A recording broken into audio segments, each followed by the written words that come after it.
The PlayStation landscape in primetime has changed once again, and we usher in the dawning of a new empire. Enter the champion Johnny 2409. An Icelandic warrior born in the mountains of Iceland can now call himself a champion. But in regards to the new champion, the championship winning victory wasn't only for him, it was for his country, and as a nation they stand strong, leading themselves into war. Speaking of war, a man who's been climbing the rankings in primetime under the radar of everyone, a man who only knows one way to win, and that is to finish the fight. Growing up in the southwest of England, Charles War had to fight for everything he has earned. His days of brawling in the streets and fighting for survival have now turned into fighting in the octagon. He brings floating pressure and looks to put on a show for the primetime viewers tonight. With all that being said, tonight Johnny looks to turn away another explosive challenger from the war camp and retains the championship. But in order for Johnny to do this, he must first be locked inside the octagon with an assassin and a lion of nature, the ultimate predator, the ultimate test. Ladies and gentlemen, welcome to Primetime. What is going on, you beautiful bunch of savages? I am your host, Cyrus the Looney. It is Primetime 53, and joining me in the commentary booth here this evening is our very own Primetime Diamond, of course, Doctor Who. How are you doing, lads? Hyped as always for this card, I'm sure. Man, listen to me. I say this every week, but I'm really hyped for the card because every time I say, man, one fight gotta let me down, it never happens. It gets better and better week by week, Doctor. That's the primetime guarantee for you. Every fight's action packed. Every fight is so fun, so intense. You know, never particularly sure who's going to win it because every fighter on the card knows how to dig deep and come straight back at you, Cyrus. Yeah, for sure, brother, for sure. The matchmaker's been doing a fantastic job, especially as of recently. You know, the PlayStation and the Xbox guys have been really kind of tested skill for skill each step of their way up the rankings, and of course with our new ranking system we've been able to you know, kind of really separate the boys from men, so to speak, and we've seen people, you know, really actively go after those finishes. But we have a killer card set up tonight, as we alluded to a moment ago. Top to bottom there is going to be an action-packed fight. Of course, top of the bill, as was introduced, Johnny up against Charles War. That is going to be in bantamweight. Aldo up against Peter Yan. Fantastic matchup between two incredible strikers.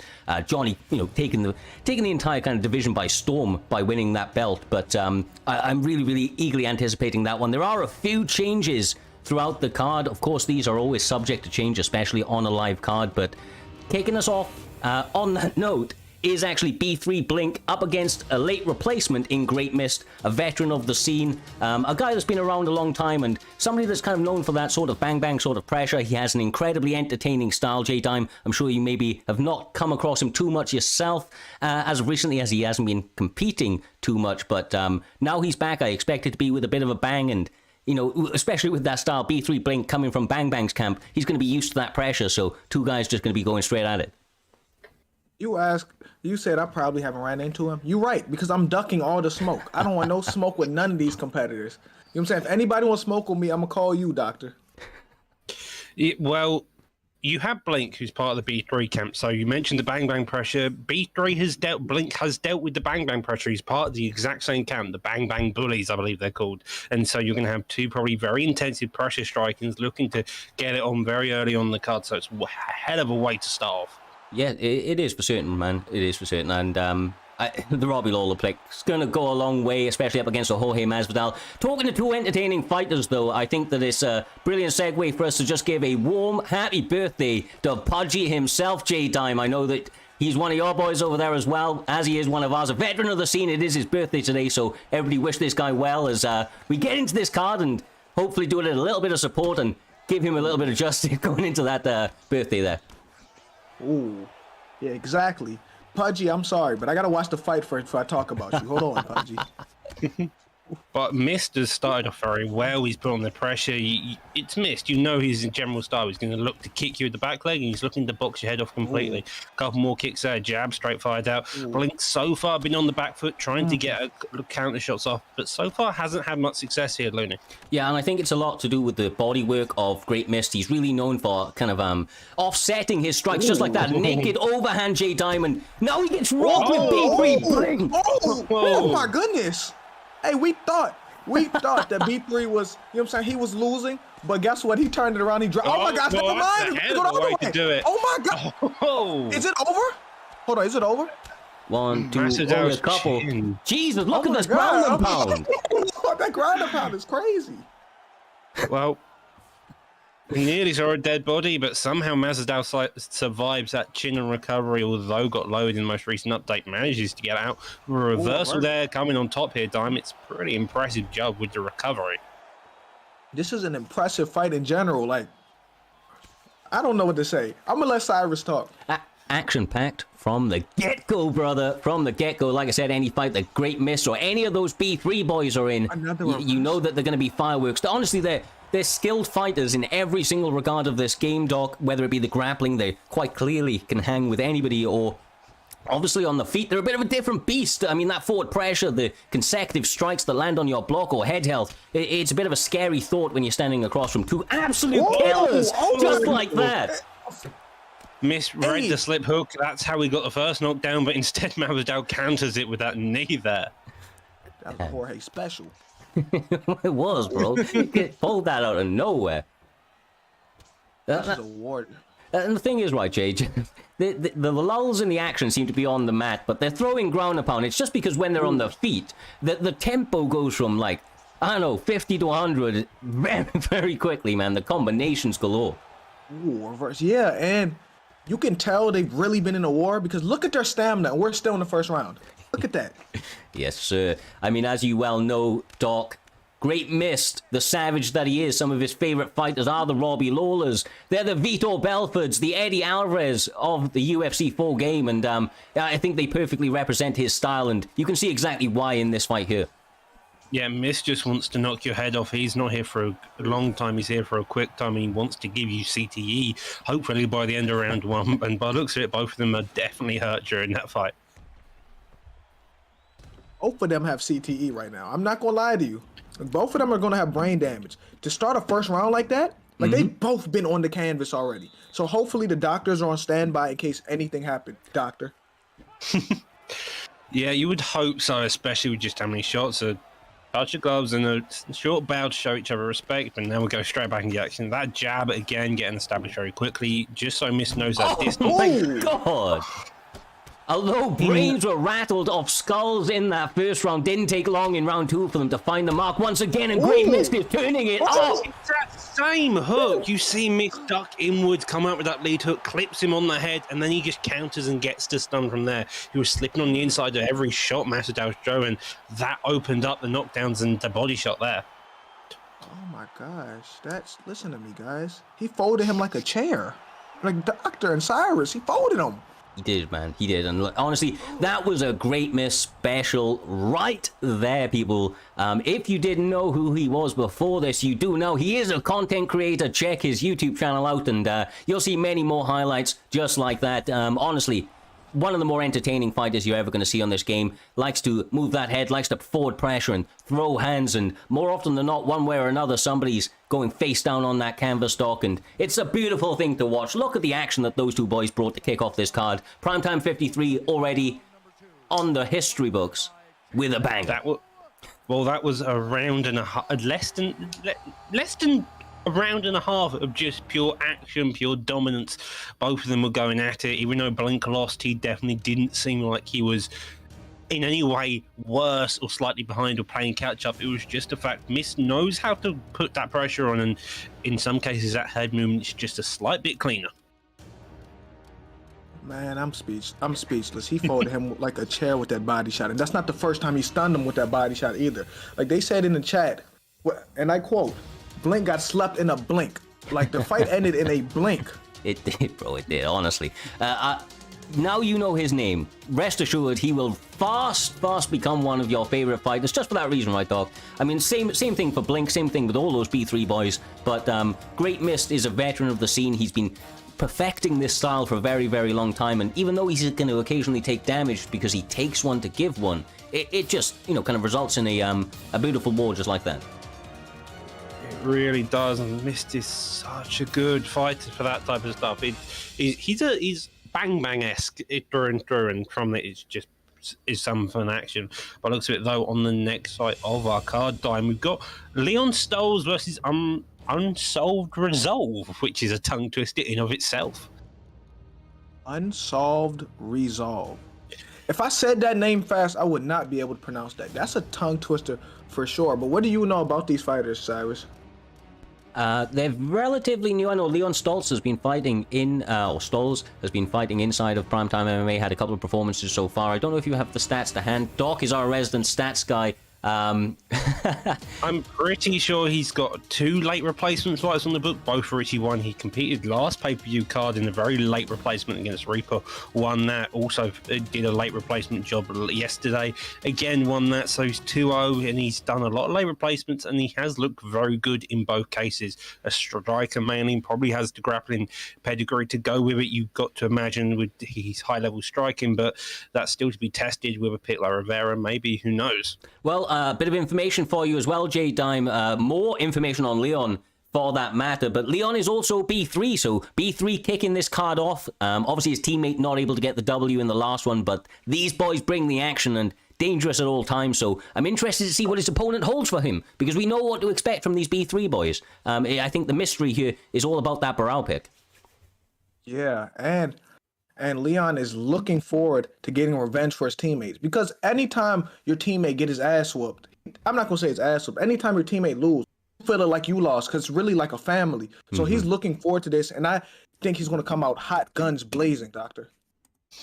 Yeah, you would hope so. Here you got Rivera, he's short, he's stubby, and so the best possible action for you to do is come in close, put this pressure on. He has got the wrestling pedigree to do it, but so far, Unresolved Resolve has started off very aggressive with the uppercuts. He knows that the body is going to get worked, and so he's kind of countering that factor here. Barao, man, he seems to be playing that defensive game, right? He's using the kicks relatively well. The thing about Riviera on the on the opposing side from him, Jay, is just that the guy hits so hard, and his wrestling is of a high pedigree. So that's something that always plays a factor as well, is the fact that he can shoot on those legs at any time should he want to.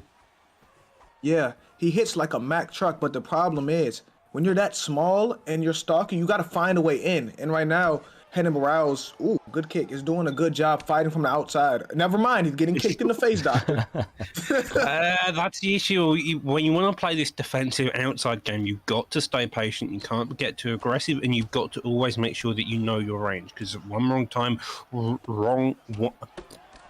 wrong punch at any point can really do damage to that, especially if you're trying to make sure you don't get hurt to win over the course of rounds. You can see both of them going for the kicks. Again, the body, that lovely body jab, although doesn't do much in the long run, is just going to annoy your opponent and make you question other shots to come behind it here, Looney. Yeah, I mean, if they're timed correctly, they of course can do some chip damage to that overall stamina, but you're right, a lot of the time it's prodding at your opponent, it's just trying to make them a little bit overzealous and, a little frustrated out there, J-Dime, because when you're frustrated, of course, you're going to start making a little bit of, a rushed attempt at some of those techniques, and, of course, that sometimes leads to big openings for your opponent. Yeah, I agree 100%. When you get frustrated, you start to force the issue when you don't have to, and this is what people forget about Jimmy Rivera. He probably gave Petr Yan his toughest fight till this day. I mean, honestly, he is an absolute unit of a guy. He's short, stocky, like you said, very, very powerful. And, he can take a bit of a punch as well. I think he's been knocked out once in his career, but, he's been in some absolute barn burners. Of course, on the opposite side as well, Doc, just to chuck it to you, we've got Barao, who is as pretty durable as they come. Of course, interim champion for a very, very long time, and a very high level of Muay Thai in his favor. So I think that's his game plan here this evening, to utilize those kicks in that range, and he's having a relative amount of success with that. Well, the most damaging effect I can see, at least for Barao's current game plan, is that lead leg kick. It's coming out quite a lot. It's digging down, and that for someone like Rivera is going to give him issues, because we stated that a few other times so far, Rivera's got the power, and so kicking out the leg, kicking out that base reduces that power, and thus if Renan Barao can make that power less, he's going to have an easier time trading and can possibly not go as more defensive and come out more aggressive coming into his second round. An action-packed first one, Jay. I mean, these guys going back and forth. I know it's a tough one when we're calling these fights, but how are you scoring that? Because it is a very evenly contested one, at least by my estimation. I'm finding it tough to pick, bro. I don't know. I should have seen the stats after because a close round, I don't know, it could go either way. And to me, the first and the third are most important rounds, especially for the judges. It definitely stand out in the eyes of the judges quite considerably. And look at Flame starting out their second one actively. Even though the first and the third are the most important in terms of the judges' side of things there, Doc, we know from Primetime's history at least that round 2 is often where the most finishes happen. So look at these guys turning it up, and we may see another one on the books very, very shortly. Well, round 2 is always the round where adjustments are made, particularly. You have the first round where whoever gets the head start in the lead normally takes the lead. The second round, though, is where you have to recuperate. You know what they're going to come out with in the first, and thus you start making your changes. Although by seems of it, Corral is the one making all the adjustments, getting that knockdown, putting the pressure on Rivera here. Honestly, Jay Dime, brother, he was having all sorts of trouble. The action was being poured on him, body shots, headshots, and then that one pull elbow. It sent his opponent rocked, and he's now back in this fight with a bang. Yeah, it's that game of momentum. One little thing can change the momentum of a fight. See, that pull elbow changed all of it. From there, he got momentum. He dropped him after that. We see Leon trying to edge it back in, but he gets head kicked.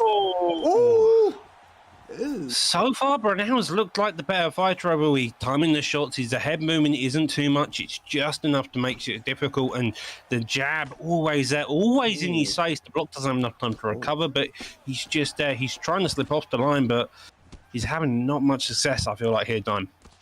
Yeah, I don't think he can move his head right now. And the problem is he's jabbing that block. Even though he's not hitting him, he's hitting him arms, making him arms weak, tearing his block down. So I think he need to move his head off that center line if he want any success. Yeah, you're absolutely right, but he's got to do it diligently right, Dime, because I feel like Flame is trying to set him up for just that. Every time he moves his head off the center line, he goes for the head kick or a lead hook. But those big explosive actions like that are going to do Riviera wonders, my man. He got to watch the elbow. That was a bit scary. Throwing a kick in boxing range can sometimes lead to danger. Luckily, the elbow doesn't counter him, but now he knows that's an option and could have issues going in the future here.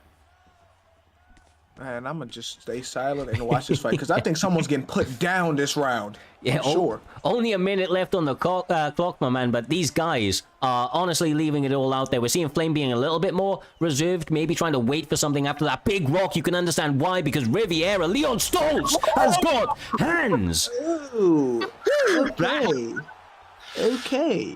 Right when Hannibal thought he was doing his thing for that round, Hannibal was doing his thing for a little bit. He thought he had it, and Jimmy Rivera just said no. Like, simply no. Look, we're 2 fights deep. And 2 walk-off knockouts. No follow-up strikes are needed, dog. One-hitter quitters from the start to the finish. What an absolute warrant. All credit Leon Stoltz for staying, in a grimy kind of back-and-forth battle with his opponent. And, ultimately getting that victory. I mean, he played Rivera to a T there. He kept in tight. He used the short range. He used uppercuts when he could. He was looking for a counter, and his opponent went for that body uppercut, and he paid damningly for it, evidently. And that's one way to show Rivera's power.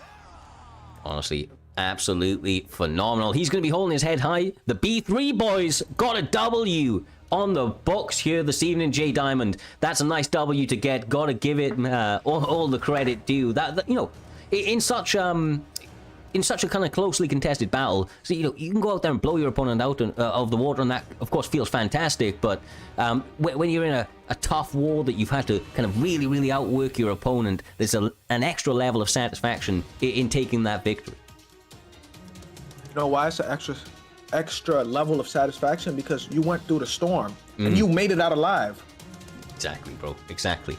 Trials, ultimately, it's about that journey as well, right? Obviously, you need that end result. You need it to, kind of get that accomplishment, but a lot of it is about that journey as well there, Doc. These guys putting on a fantastic war, but I know the next fight is ready and raring to go. I think there's a bit of an adjustment, so what can you tell us about these 2 guys? So we have Moab Little John versus GSP Goat, both fairly new to the PS scene. As far as I know, GSP has competed for the last 2 seasons. He's been a true vet of the scene, kind of in that mid-range of Con rankings. He's been looking to make a run, just hasn't had a chance yet. He's shown both his ability to strike and grappling is there and it's existing. However, you've got Moab Little John, Moab Camp, who's seen a couple of times about the place, but hasn't particularly yet to showcase and spread its wings in prime time here, Dime. I don't think I've seen MOB Lil Jon fight. I think this is my first time watching him fight, Doc. So, how does he fight? You got to break down his style for me. I believe this is his debut, so I couldn't tell you if I wanted to, but we're in the heavyweight division, so just know they're going to be going at each other like monsters, especially with picks like Taito Avasa and Anthony Johnson on the cards. Yeah, and obviously GOAT GSP War, as he's known here, I've seen him compete for sure in the past, and I have to say that this guy is a very, very diverse fighter. The pick of Anthony Johnson is a little bit surprising to me, to be perfectly honest with you, but he's still probably going to have some statistical advantages, Jay, over somebody like Taito Avasa, at least in the grappling department. Of course, he's got those heavy hands, but should he want to take him down, I think the wrestling of Anthony Johnson may just be enough. Yeah, I agree with you, but I think Anthony Johnson don't need the wrestling. I think he got dynamite in his hands. Before there was Francis Ngannou, there was Anthony Johnson. Let's not forget he was knocking out everybody. Let's not Have forget you that. seen Taito Avasa, though? He got the elbow against Lewis. He's definitely got power. Both of these can put you out with one punch, and you wouldn't want to be hit by either of them in real life here. For sure, my man. For sure. There you go. Starting it out nice and quickly, Jay. Looking for a couple of slip-off counters. Got to be careful not to do it preemptively, right? Because if one of these guys makes a read early, look how heavy they hit and how actively they are throwing those shots. No time wasted getting into this one. Yeah, this. Oh, okay. I'm not gonna lie. Throwing up. Oh, never mind. I gotta be quiet because someone's about to get their head knocked off. This is not going 3 rounds. No, this ain't going 3 minutes by the looks of things, dog. I mean, just absolutely unloading. So Johnson's looking for that rear leg kick. You have the overhand by Mohab, seems to be the biggest punch here. Oh, both of them are trying to go to that body, but no, the uppercut's there constantly, and so it really is about who gets the better counter shot here, I feel like. There's a lot of stationary combo. Oh my goodness. Okay, they're throwing bombs out here. I'm gonna let Cyrus handle this. GOAT GSP War looking to plant on those shots and uncork with holy haymakers, but I have to say, Lil Jon keeping those shots short, Doc, and trying to be a little bit more technical, and I feel like that's doing him absolute wonders right now as he connects with another couple of shots. Ooh. Oh, the uppercut there again lands. Does get clipped with a straight though. Other than the pullback. Johnson so far put on the pressure. We have seen a couple of counter shots from Taito Avasa, which has done the damage, but I feel like as soon as that circling's fantastic, do you want to just say? Oh my god. The uppercut reads right here, J-Dime, from both guys. They're landing them with high levels of success, and every time they pull, the straight is there as well. Look at the combinations landing for Taito Avasa. I'm not. Oh, whoa. Okay, you said Anthony Johnson got to use the wrestling. Well, Taito Avasa said he's been working with all the best wrestlers in the world. He said he's been working with all the Division I All-Americans, and he said now he's a grappler now.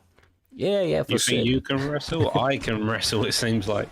Oh, you a wrestler now. No, he's doing some good work down here, and you got to remember, these guys are heavyweights, so of course, when they land shots, whether it be on the feet or the ground, Dog, the damage is incredible, as you're seeing right here. That would be a scary time for Taito Avasa. You got to admit, you just had your head pounded in by Anthony. No. Yeah. Your voice sounded like your internet was cutting out then. No, confusing. Oh, a head kick. Hey, when did he develop that? Hey, when did he add that to the arsenal? Just now he knew that he wanted to kick the head of Johnson out, and so he thought, okay, let's kick you in the head. It's nice work. They're a little bit hesitant now, and this sometimes happens, right, Jay? When somebody gets rocked, when there's a big shot landed, of course, it takes the willingness to exchange, because another big shot just like that might land, brother. Oh, the round's about to save. Saved by the bell. Hey, I'd be scared fighting one of these two. These are two monsters. Like, I'd see why they was hesitant at the end, because once you get stunned, you don't want to get stunned again, especially by someone who hits that heavy. Yeah. Yeah, bro. Like, I mean, and the thing is, it's on both sides of the equation, right? Only one shot is really needed to completely change the momentum, as you were calling for earlier, Jay. And these guys right now, honestly, in kind of spits and bursts out here, Doc, they're not, they're being cautious, and then all of a sudden, all bets are off, and they're throwing absolute hammers at each other. They really are just throwing hammers at each other. It's just the way the heavyweight division goes. The first one to land the biggest shot normally ends up with a KO. We've seen in the last two fights, all you need is one shot to put them out. And heavyweight, it's completely the same. Oh, he should have threw an up or something when he pulled. I know he accidentally threw that leg kick, but that could have changed momentum. When he pulled it through an uppercut, that would have changed everything. Something interesting to note, I believe, as we kind of reach the first minute mark of this second round, and he gets the rock. Oh my God. GSP turning it on right here, but he gets caught. Oh, he gets stunned. What is, oh my God. Oh my. Oh. Some wayward uppercuts are thrown, but I was going to point out that GSP, or GOAT GSP War, is actually doing probably the best stamina-wise in the second round of all of the fights here this evening, and this is at heavyweight, J-Dime, but, I mean, that doesn't really matter when these guys are landing combinations just like this, bro. Stamina doesn't last long either way when your opponent's face down on that canvas. Yeah, like, I understand stamina management, but for this fight, that does not matter. Because this fight is not going 3 rounds. You know what I'm saying, Doc? Yeah, this fight is not going 3 rounds by the scenes of it. The only way this doesn't go 3 rounds is pure luck. Digging down to that body again, the uppercuts. You were seeing them 3 times. The uppercut comes again, comes there. The overhand somehow doesn't get the rock, and but he eats the lead hook as well. When he threw that overhand, he leaned into a lead hook. And, I mean, both guys had a big opportunity to get a rock. They're quite lucky, but the ground and pound is here once again, Jay. 2 minutes on the clock as well. That's a lot of time to work, brother. A lot of time. Yeah, that's a lot of time. And who would have thought Ty would turn into a wrestler? And this is smart for me because if he posture up, he can keep raining down shots. He got a lot of time to work with, Doc. You know something about wrestling, don't you? Apparently I do. Everybody refers to me as a grappler. Probably from here you've seen a lot of the ground and pound can get off from here, moving into the half guard, maybe a better bet, but instead Johnson gets the reversal, goes for a flip of his own, doesn't get it, and now top mount is a very viable option. I know he's just got top mount, but Doc, let's be real. You've earned that title of wrestler, bro. You've definitely earned it, bro. You've definitely earned it. That is true. It's not like you're out here throwing hands every fight. God damn. Don't think I've ever had a striking match outright. Ooh. As we're saying all this, though, Jay, as you were rightly responding to, some big shots are being landed by Anthony here. Yeah, and then he can use this to take Ty's stamina down because he already has a big stamina advantage, too. See? Them denials is ruining his stamina. Like, he in trouble right now. I'm not gonna lie. He is in trouble. He is... Oh, my... How is Tai Tuivasa still alive is the question as everyone minds gets denied and could see another posture up. Nope, the end of the round saves him again. That's twice now within 2 rounds that we've seen Tai Tuivasa only just survived by the skin of his teeth, it seems. Yeah, and honestly, Jay, the way that these fights are going, right, they're closely contesting, but then it hits the midpoint of that, of the round, both rounds, and Anthony Johnson just turns it up to the next level. My man, he turns it up, lands something big just like that head kick, and then all of a sudden, Tai Tuivasa is on shaky legs the rest of that round. And it's got to be mentally defeating, ending the rounds like that, and, kind of having your opponent in such a dominant fashion, kind of coming towards the closing seconds. Yeah, I agree with that. And Anthony Johnson has been dominating the end of the rounds, and to the judges, that may give him the round for real, because that's the last thing that they see is him on top, him grounding and pounding him. You know what I'm saying? Exactly, man. Exactly. It's starting out nicely, though. 3 big leg kicks landed. Switching the stance for Little John. Both guys having a very, relatively technical approach from 2 massive hitters here, Doc. And look at the exchanges on the inside, bro. God damn, this is these are 2 big guys throwing big haymakers, Doc. How has this made it to the 3rd round? I think it's the biggest question. You've seen how many uppercuts they landed. They've thrown plenty of overhands, head kicks from either side being thrown, and somehow they're still standing, and somehow their head health isn't blinking. It's a very impressive, especially in terms of the defense here, Don.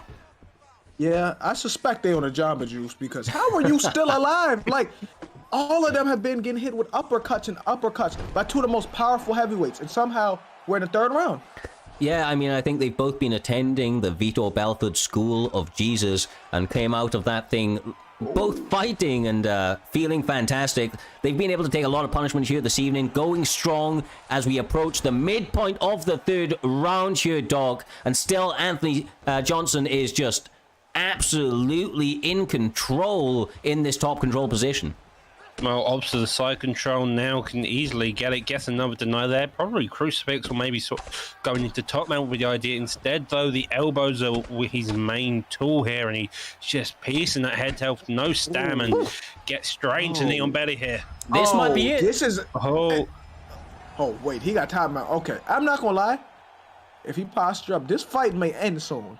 Yeah, and that was a good read. Yeah. His stamina was out, Jay, and now he's got full stamina. Top mount, ground and pound. God. How is he alive? How has no one been knocked out yet? That's what I'm still trying to figure out. well, another deny happens there, and Anthony Johnson's got to be really careful, just making sure he holds position, and he's got probably an easy way to victory here. Yeah, this He is may be almost... panicking. It's almost in the bag for him, Jay. He's got him no matter what he does. The blood is splattering everywhere, and there is nowhere for him to go. This may be over. Hey, this may be over. I think he's panicking, bro. I think Ty has been panicking, bro. Like, do you see how he's been denied 1,000,000 times? His stamina is gone. Like, I can feel him panicking right now.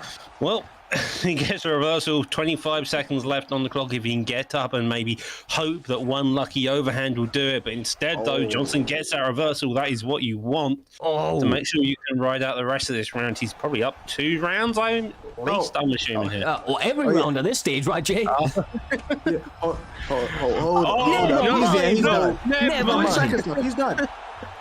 He's done. Oh yeah. Hey Doc. Hold on. Before we do, hey Doc. The title says Fight Night still. Oh, that's been updated, brother. That's been updated. Okay. Well, back to what I was saying.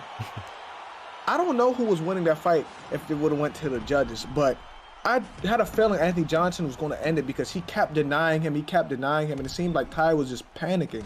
Yeah, honestly, I think the way that Anthony Johnson ended round 1 and 2 secured him those rounds. They were closely contested for the most part, but of course, ending in a big way, Doc, often looks great in the eyes of the judges for the most part, of course, and I feel like the damage may be slightly leaning for Anthony Johnson as well. But of course, coming into that third round, he utilized some of that top control and the wrestling that Anthony Johnson has in the back pocket, and ultimately Tai Tuivasa didn't really have too much to to kind of answer back with, especially with that stamina deficit, making it all that more difficult.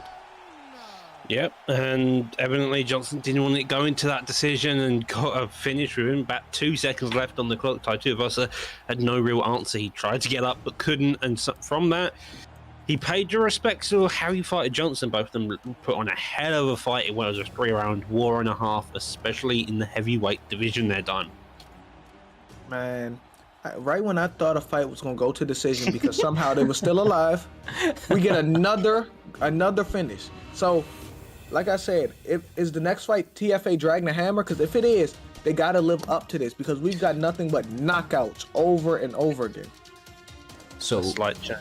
yeah, so Doc, as you were about to say, a slight change on the cards here. It's going to be TFA Dragon as displayed, an absolute savage in the cage, a veteran of the scene, a guy that's fought the who's who within Primetime MMA, and of course our former name of IFL. The guy truly has been an OG for a while within this community. He is coming up against an up-and-comer, young kid, the previously known as Jake Paul within the community, now known as Karen Till.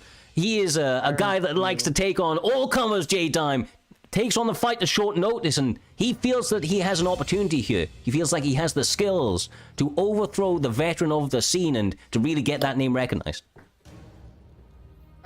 I think if he can get this job done, I'll believe in him because anyone who's creative enough to change the name Darren Till to Karen Till, they got my respect. Time coming out with the blanket response going, yeah, fair enough. I love it. Well, they are ready. It looks like Darren Till on the side of AGG Gamer, also known as Karen Till, also known as Jake Paul, but he is up against the infamous TFA's very own Dragon, formerly known as Crazy Dragon, I do believe out here, Doc. Oh, please correct me if I'm wrong, bro. Please correct me if I'm wrong. TFA Dragon, Crazy Dragon, ICB Dragon, if you've been around for that long, Dragon's a former teammate of mine from the ICB days. He's got fantastic grappling as well as a striking department that is something to be feared. And with a Victor Belfort pick, you got to be very scared of that striking because he's got a will kick, as you very well know that, Looney. Yeah, and just to chuck it to you there, Jay, and a bit more kind of backing information. Of course, being a teammate of Doc's, definitely has trained with a lot of grapplers in the past, but he's also a former training partner of Great Mist that we saw earlier on this evening, was part of ICB with him, I believe part of TP, Technical Pressure as well, and the Vitor Belfort speaks absolute volumes to that. He has the power of Jesus. He is juiced up on TRT and expects spin kicks to come out at a moment's notice, Jay. He has the power of 1,000,000 Jesuses. Not just one, but 1,000,000. When Vitor's on that TRT, there's not a man alive who could stop him. Did you see what he did to Evander Holyfield last year? Did you see? He was clearly juiced up to the gills on that Jamba Juice, Doc. Already we've seen a couple of spin kicks off of Belfort. Nearly gets the pullback counter. Till coming in forward. He's not scared of it, but the slip hooks he should be scared of. There's the spin kick. You know that the power of Jesus is there. It's carved into the side of his head, and honestly, it propels him to victory. I'm telling you, bro. We all love Darren Till, but he's got his work cut out for him here, Jay. Oh my God! Oh, whoa. There's only so much power the power of a scouse can save you from the power of Jesus here. Yeah. Listen to me. They said Scousers don't get knocked out. Well, Vitor got the power of Jesus in his hands right now, so that may be a little different, Cyrus. May do, bro. May do. Especially, honestly, Vitor Belfort, the guy is an absolute savage. He's got about a round and a half of absolute carnage in him. Gotta be careful of big spins like that, though. Jake Paul, or Karen Till, as he is now known, Doc, he is a very savvy striker in his own right, and he will wait for those moments, and if he's able to weather this storm, he's in with a really, really good shot of winning it. Oh, narrowly clips on the uppercut. Again, both of them are just non-stop in this pace. That Jesus power knocking him down already, coming him back at him. He's looking to work that body, work the head. Any point he can land, any shots he can find anywhere, and Karen's still just having that bit of difficulty just trying to come back at him, I feel like. He is answering back with some good combinations, though, right, Jay? Karen Till, when he gets those shots off, they do seem to be some really nice flurries, but it's just the overall majority of it's coming via Vitor Belfort! Oh my gosh, this is the power of Jesus. You best believe, bro. You best believe, because I tell you what, Vitor believes, and it is propelling him to victory, or so it would seem once again. Oh my gosh. I'm scared. Who sanctioned the fight? Who sanctioned this fight? Like, who let this happen? This is TRT Vitor. Who sanctioned him? I want to know. Oh my power of Jesus. Bro, but every single time this man lands, he seems to carve and take another chunk out of his opponents here, Doc. He's got Karen Till pressed up against the cage. And now he is down. Doesn't even want to jump on him. Crazy Dragon. He might do it right now. Top man grinding it down the shots, trying to defend, but Till's chin just can't survive. Fuck, man. Fuck. Power of Jesus succeeds. Look, no one man should have all this power. Rest in peace to Karen Till. That guy took this fight on short notice, and much respect should be given to him for doing so. Up against such a name like Crazy Dragon that we know to be an absolute savage in this cage, Dog, and he showed us once again, beautifully accompanied by Vitor Belfort, that cross tattooed, or the tattoos carved into the side of his head, shaved into the side of his head. Give him some extra power, really kind of allowed him to propel himself to victory, and once again, just the beautiful destruction on display from that Vitor Belfort pick is was a thing of beauty, bro. Was a thing of beauty. He came out there, took on all the power, and he just didn't give Till a single moment of break. Every time he disengaged, he would be back in the pocket as soon as he could, and that just led to that beautiful KO there at the end, with jumping down and getting that finish. Sheesh, dog. Like, listen to me. That fight wasn't fair. Like, I respect him for taking this fight, but come on, man. Who let Vitor pass a drug test? Like, come on, dog. He had the power of Jesus on this side, and they let him face Darren Till. That's messed up. We don't drug test here, bro. If they want to take on Jamba Juice, they want, they can. And as you can see, like Pride, it gives some beautiful results. These guys are gonna go in there and honestly take chunks out of each other. So honestly, the more the merrier. But talking about two absolute barn burners, barn burner of a fight, I should say. It's going to be CTE's very own Karts up against L Steel. These guys are known within the scene fairly well on the PlayStation side of things. Have you come across them yourself personally there, J-Don? Listen to me, Doc. Not even Doc. Cyrus. I duck all smoke. I told you that. Like, why you say I see these people? Man, I'm ducking smoke. My head is under my bed. I am ducking my head. Well, heard it here first.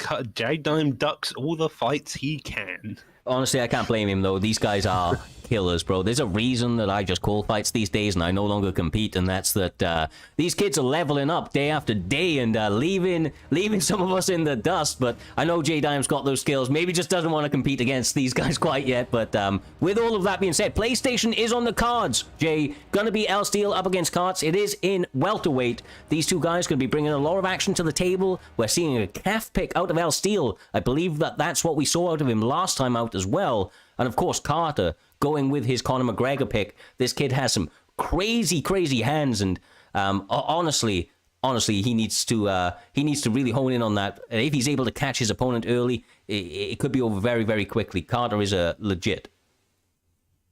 Yeah, Carl's legit. We all know he's striking. He's also shown his grappling throughout the course of his entire time. He was previously a high-ranked PlayStation guy. Kind of hasn't really made a start within this season, and so now he's looking to build it up, look to start making that run at the title shot, as we all well know he can do. L still using the carpet. It's going to be an interesting time. We saw last time around in the main event, the PS title fight, the car pick is a viable pick against McGregor. Just depends how you use him here, Dime.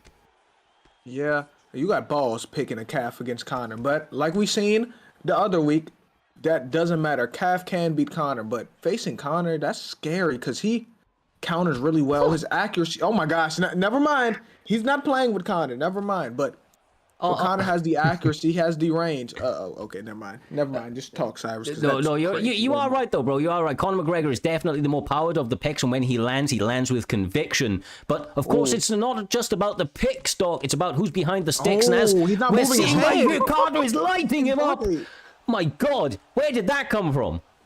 McGregor's hands, I feel like he got him hurt the first time and just put on the pressure. You see a lot of clinch damage here, worked that body, worked the head, and now McGregor's back in the feet, just looking to put this pressure on.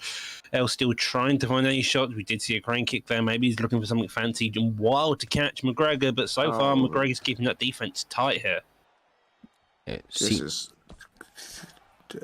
Bro, Conor's gonna pull him. I'm not gonna lie to y'all. I'm gonna tell y'all this here. Conor's gonna pull counter because L still with the calf has thrown a bunch of just lunging hooks without setups.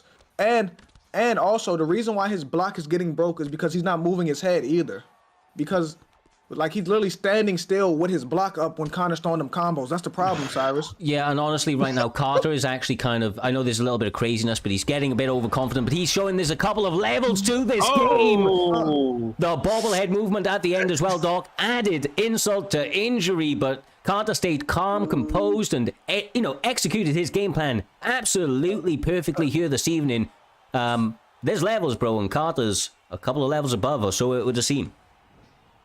He came out, put on a show with McGregor. He knew the body was open and ripped to it there, Dime. Bro, he ripped to that body. He folded him like a chair. He folded him like clean laundry. You know what I'm saying? He beat him like he stole his bike. It was just a Conor showcase. And I feel bad for L still, but like it was just the Conor show, the McGregor show, the notorious one. That's all it was. Yeah, and another added bit of information that just popped into my mind is that according to Carter himself in the Primetime chat a little bit earlier on today, he has now got his own camp, the CTE camp. And it's not just himself. He's got some other savages in there with him. The likes of Brady, and our current PlayStation champion dog, Johnny, is actually now a member of CTE as well. So quite clearly, these guys have been training together, putting a lot of rounds in, and you can see it paying off in the octagon.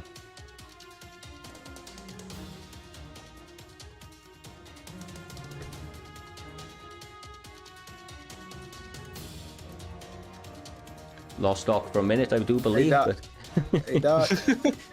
Sorry. All right. What we'll do, right, on that absolute monumental bombshell that we just landed, is that we're going to perfectly segue, Jay, into the next fight. It's going to be TFA's Pug up against EK Issues, two guys that have been around the scene for quite some time. EK Issues jumping in short notice, but obviously a lot of the time that can play to your play to your benefit because your opponent hasn't had an opportunity to prepare to your particular unique skill sets. Listen to me. When someone fights on short notice, that can be an advantage because, like you said, they don't know your skills. They don't know what you're good at. They don't know what you're bad at. So it's a complete element of surprise. So say if y'all both are the same skill level, he may have little advantage because you've never seen him fight. You know what I'm saying? This is true. However, you have two well-developed veterans of the scene. You have EK Issues. He's part of the EK camp, which has been around since UFC 2. So most people know how Issues fight. That's a very much striking approach. Uses the slip hook quite a lot. He kind of just wants to put that pressure on and make it end quickly.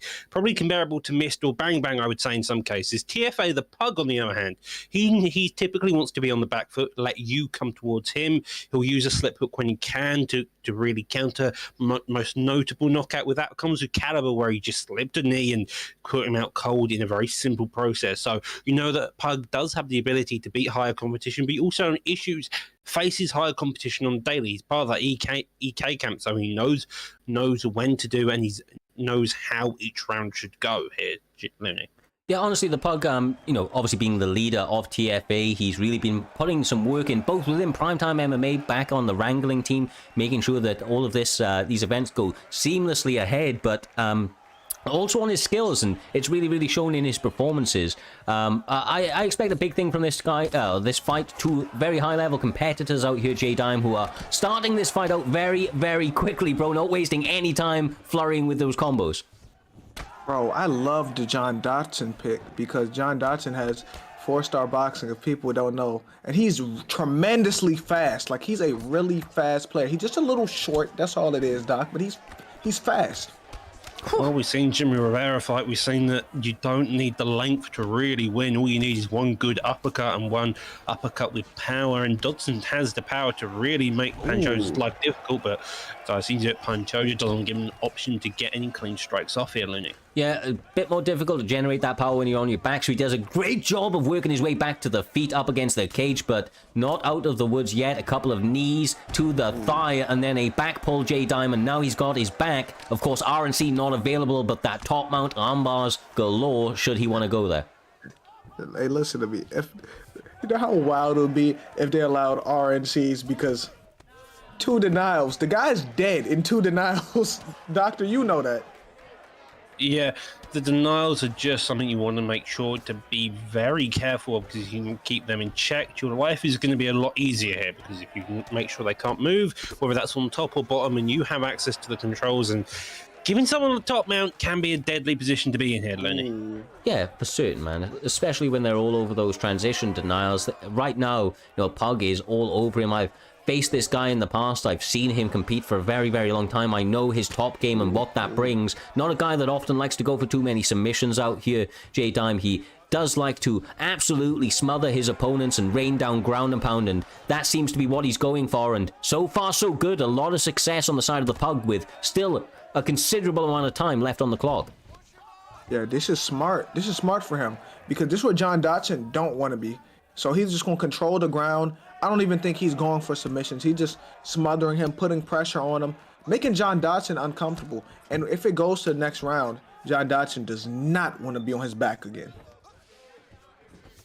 I would definitely agree. Being on your back normally ends up in more frustration, and normally ends up to your opponent trying to play an aggressive game, which can work in favor of the takedowns if they do put the aggression, but also on occasion they do start backing off. They're more worried about that takedown, and thus it actually makes a takedown easier, I find, because your opponent's backing off, they're giving that distance for you to set up a takedown. But as you can see, Dodson putting on pressure and just digging deep to find some type of comeback here with the last 30 seconds. Yeah, and so far, I will say that, historically, Pug has really utilized that jab, and I feel like EK's issues utilizing that forward-moving head movement has caught Pug up until now, but you see the reads he's making, J Diamond. He's really putting the full mixed martial art game on display here, and it's looking beautiful, bro. It's really looking beautiful. Yeah, I agree with you 100%. That's smart, too, because he stunned him, put him back on the ground, because that's where he wants to be. That's really a safe fight for him. He's not getting... Yeah, he's getting messed up on the feet a little bit by John Dodson, but once he put him on the mat, John Dodson has no answer for him, Doc. Yeah, and that's something you've got to do. Maybe it'll be the case of you shoot a takedown first, see how Pug is on the bottom game. The bottom game is notoriously harder in this game. Top games are easier, but a nice takedown denial there, and they're back at it on the feet. Very slow pace, very fast pace, and going back and forth. Yeah, honestly, not wasting any time. They've been like this from the very, very starting bell. You see a couple of short shots. They're not throwing necessarily combinations here, just a lot of single shots in high variance here, Jay. And look at the shots that are starting to sneak through as a result. They've started to fluster each other, not a lot of footwork, and just absolutely throwing bombs. John Dodson is low-key piecing him. Low-key, his head health is really low right now. And I think he should try to back John Dodson up and take him to the ground again, because John Dodson... Oh, never mind. I was about to say John Dodson hands is on fire, Doc. Yeah, Dodson's hands are so far doing good, but that straight, we mentioned the jab always clipping the box. That straight was also clipping Dodson. Every time Dodson would come in, he was met with some type of straight. Lead hook does clip him there, and another straight double jab into the straight, just trying to get a distance established by Pantoja here. Yeah, he's having a little bit of an issue on that back foot. I really feel like he needs to start committing with some counter shots. He's doing a good job with the jab going forward, but the thing about it is that I don't feel that John Dodson is having too many reasons to back up, in these standing positions, J-Dime. He's getting the better of it, moving that head off the center line, but as I said that, he did get caught with a nice little three-piece. Oh, that's why I say we got to shut up, because every time we say, oh, he's doing great, he's doing... Something always happens. That's why sometimes I try to shut up, Doc. Yeah, sometimes the commentary curse really is real. They were listening on, or it's just that we're seeing it before they see it. And that straight, again, it's clipping Pug, it's clipping Dodson very nicely. Pug's using it so effectively every time Dodson's coming in. The straight is kind of the only shot hitting, but you can see Dodson gets a stun there. Yeah, as Primetime Dimes was saying, that he's just chipping away at him, bro. Stack by stack on the feet. That head health is starting to become obliterated, and now he's, really, really tasted some of that kind of flurry in those moments. J-Dime, he's been rocked, but he catches him back, bro. He catches him back. That's why I say we gotta shut up, because Luna, you just said, he does this, he does that. Bro. Yeah, but goodness grace, every time we say something, someone gets stunned, like, I'm gonna be quiet and give this to Doctor. Well, so far, both of them are going back at it again. The knockdown there by Dodson, getting the knockdown with the straight. The straight that's always been clipping him now in stat guard. Pug gets instantly out of it, tries to get the reversal down onto the mat with 5 seconds left to go. Maybe... So, we've had one round of grappling from Pantoja, very effective, very clean. We've had the second round, which was Dodson. Dodson came in, put the pressure on, do it. That's normally how a grappling fight goes. Now, the third round is where you really see it. Will Pantoja shoot a takedown first and get it and hold it there? Or will Dodson come on his feet, either shoot a takedown himself or look to get an instant, quick, clean KO is the question. The thing about it as well here, Jay, is that I don't feel that... We would say that they're probably one apiece, right? But we don't actually know with these judges. So this third round, as Doc was saying, is really where it's all about. And right now, Pug is answering it very, very nicely. Yeah, you don't know about MMA judges, because we could say this is one apiece. This can easily be 2-0. Exactly. So you never know. So if I was them, I'd be going guns blazing. Leave it out of the judge's hand, because the judges do not know what they're talking about, Doc. Punch each other in the face and look to knock each other out is kind of the aim of the game here. The judges, they are inconsistent at the best of times, and so Most realistic element of the game, Doc. Most realistic element of the game. But these guys, honestly, are doing exactly what we're calling for. They're leaving it all in the cage, utilizing some nice footwork, some big flurries in spots, and a lot of shots are starting to bleed through. And when they do, Jay, you can see that the heads go back like a Pez dispenser, and that head health is absolutely disappearing before our eyes. Yeah, you're right, 100%. And, oh my gosh, I cannot pronounce his last name. I can't lie to you, Cyrus. If I'm Pug, Yes, yeah. I would shoot for a takedown. Sure, I stun him at least. Got to, right? You've got to go for the takedown here. He had a good moment on the feet, and when he was doing his best work in the beginning here, Doc, he was in that first round. It's because he was not only landing the hands, but he was also shooting those takedowns and stopping the ability for EK Issues to answer back with some of these big bombs that he continues to do so with. Ooh, yeah, couple elbows there. Shoots another takedown. Does get it this time, and that is what you want to see. Although he goes into half guard there, Dime. He's still in a dangerous position. And here we go. Okay, now this may get... Never mind. I was about to say, this was going to get ugly. Because I don't think John Dodson wants to be here. But, like I said, I don't know who's winning this fight right now. It could be 2-0 or 1-1. We don't know. Yeah, and as you were saying there, Doc, mate? Dodson definitely doesn't want to have the top man and then get into the half guard, looking for that full guard, which is the one place you do want to be on bottom. It gives you the most options to get the get up, and that's how you really start to build up your grappling game, at least on bottom. Yeah, a lot of submission opportunities from those positions as well, of course, and generally just a lot of threats to give your opponent. But obviously the Pug is very, very savvy on the ground, did not waste too much time getting the half guard, getting a denial, and is now trying to make some reads in this first submission attempt. Still only 25 seconds left on the clock. Don't think there's enough time, but I could be wrong, Jay. I could be wrong, bro. I don't think there's enough time. I'm going to be real with you. There is not enough time, Cyrus. There's not, is there?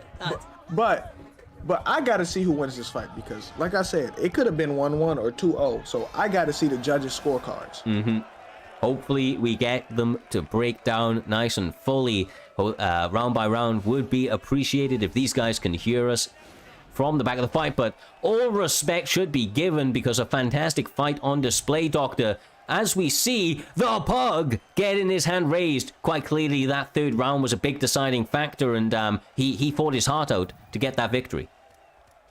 Yeah, Pug did a fantastic job there. 19-32 total single strikes, 2 knockdowns in the favor of Issues. Issues, at least on the feet, looked like he was landing harder and quicker, but it seems like overall... Yeah. Overall, interesting fight stats. Yeah, I think it's the takedown and top control. I would look on that first round. Second round was definitely Issues, but third round quite clearly was all Pug. I don't know how he got a rock without any significant strikes being landed. Those statistics did look a little bit funky, if you ask me. Yeah. Very peculiar stats overall. Bro, it's a lot of jabs, a lot of strikes. He got a stun without the significant strike. How can you possibly rock a guy without a significant strike being landed? I'm putting that on this guy's resume. He knocked a guy out, or knocked a guy down with pure chi. He just used chi, bro. We're not going to talk about this, man. I mean, we talk about MMA judges being weird. Evidently, the stat recorders need a bit of work in this game. Well, I tell you what, this does take us beautifully on to the featured fight of the prelims. It is going to be one of your very favorite fighters out here, J Dime. In Aaron, he is stepping up against one of the more kind of devastating Conor McGregor strikers on the game, and that is Killer Jake. They've been around for quite some time, and they've got some interesting styles. I know that you're going to be hyped for this one, bro. Man, listen to me. I'm thinking about standing on my chair right now because, listen, we got Killer Jake versus Aaron. Like I said, Aaron had a tough loss last week. So I'm not going to say hopefully. So if Aaron get this win, maybe he can build himself back up to the main card again. But we'll see. I think it's going to be a great fight nonetheless. Oh, for certain. I think these guys now are just about setting themselves up and almost ready to go. Hopefully they don't keep us waiting too long because, of course, the show does need to go on. And this is the featured fight out here, Jay. It's a fight that we've been highly anticipating. So I hope for all of our sakes and the sakes of the viewers at home that they get in there soon and Start throwing those hands, bro. You know that these guys aren't really going to be shooting a takedown. I mean, maybe they'll make me eat my words, but these are two strikers through and through. Every time y'all say something like that, something else happens. Because keep this in mind, Tai Tuivasa was shooting for takedowns earlier. So you never know. Do you know what, man? Do you know what? That's absolutely right. That is absolutely right. Yeah, I never thought I'd see it, right? I never thought I'd see the day, but that is absolutely correct. With that, although we'll take a couple of seconds, right, to look forward at the rest of the card. Of course, as I mentioned, some changes are from the graphic that is on display. Up after this one, we will be having Bull Cut Bully, I'm assuming with his infamous calf pick, going to be going up against KIA's very own McGrath. Those KIA boys, man, they don't mess around, and Bulk Up Bully has been on a bit of a killing streak, had some ups, had some downs, but quite clearly shown that he is a gamer out there. So I'm highly anticipating that one next. And I was going to go through a couple of the other fights here, lads, but it looks like Killer Jake and Aaron are about good to go. So I think with that, we do hop on straight into it. Well, these two fighters are notorious in their own right. By the looks of it, Killer Jake wants to go the notorious. On the other hand, Aaron is looking like he's going with Holloway. Both of these fighters kind of meta in the featherweight division, not so much in the lightweight division. Holloway still has that very high cardio, still hits not like a pillow, but with that cardio, constantly peppering his shots, you can have difficult. Killer Jake's McGregor hits us like a truck, and he's kind of mental on the pullback, so if you end up seeing a pullback fest, that's why, because Jake just has insane reaction times here, Dime. Yeah, and we finally get the rematch. Somebody controller that, but we finally get the rematch between Conor McGregor and Max Holloway. So I'm interested to see how Max is going to get around that power of Conor McGregor, because if Conor touch you, you go down. Well, here goes nothing. A touch of gloves to start us out. Aaron is using Max Holloway. Killer Jake with his infamous Conor McGregor pick.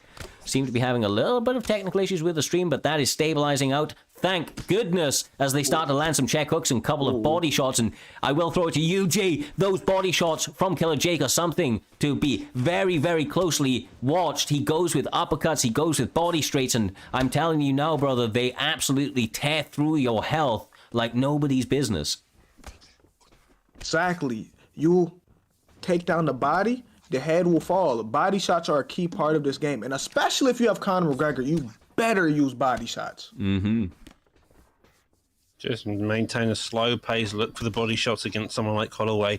Make sure the tower crumbles before you go for the king of the head here. And that seems to be Jake's idea. He's going to look for those body straight to the body, work the cardio, and then start going up top afterwards here, Looney. Yeah, and that's what he does so beautifully. I mean, honestly, his head movement, his ability to, do counters. And nice. He's got a very creative, offensive style as well, Jay. He will throw particular strikes and certain feints, knowing the counters to them and instantly making those reads and anticipating them from his opponents. And quite honestly, he has a lot of knockouts on his resume as a result. Aaron doing a good job so far at staying relatively calculated, but he shoots a takedown. Bro, I was wrong. I'll eat my words, bro. I will eat my words. Listen, you said they wasn't going to shoot for a takedown. But you know what you forgot, though? You forgot that Max shot for a takedown against Yair Rodriguez. To win that fight, he utilized his wrestling, Cyrus. You forgot that. It's going to be very true, bro. It could be very true. Nice couple of shots on the inside. Elbow landing from... But the uppercut response, there it is. He tries to respond with one of his own J-Dime, but these guys... heating up incredibly quickly. Still 2 minutes left in this first round. Very slow, very patient, keeping that distance, looking for the 1-2, just general combo. Lovely head kick combo there, but doesn't get it land. The defensive Killer Jake staying up high. That body is looking already hurt, and we're only into the first round here. I'm not gonna lie. If I was Conor McGregor, I say this every week, right? Do the capoeira kick, the hand plant roundhouse kick, because like I said, when you get into the animation, it blocks all punches from hitting you. I've tested it out 1,000,000 times, Cyrus. Like, he should do that. Jay Dime with a little trickery, I told you. I'd like to see you compete sometime, bro. I know that you've got those tricks up your sleeve, and that could play dividends for him. I'm really loving, though, and I know I said it at the beginning, just the bodywork of Killer Jake. He really does it well, and it's beautiful to watch. It comes, sometimes makes you susceptible to an uppercut, but honestly, Doc, he seems to find a way to completely evade those counters virtually every time. He's been doing it for so long. He understands when someone's going to throw the uppercut. He knows when to duck down, when to move that head. And that's just in Killer Jake's nature, just to get that body work done. And it works so well with a fighter like McGregor. Since McGregor lacks the stamina in a lot of cases, if you can make sure your opponent has the worst stand, punish them for getting too over-aggressive, you're definitely going to have an easier time when it comes into the later rounds here.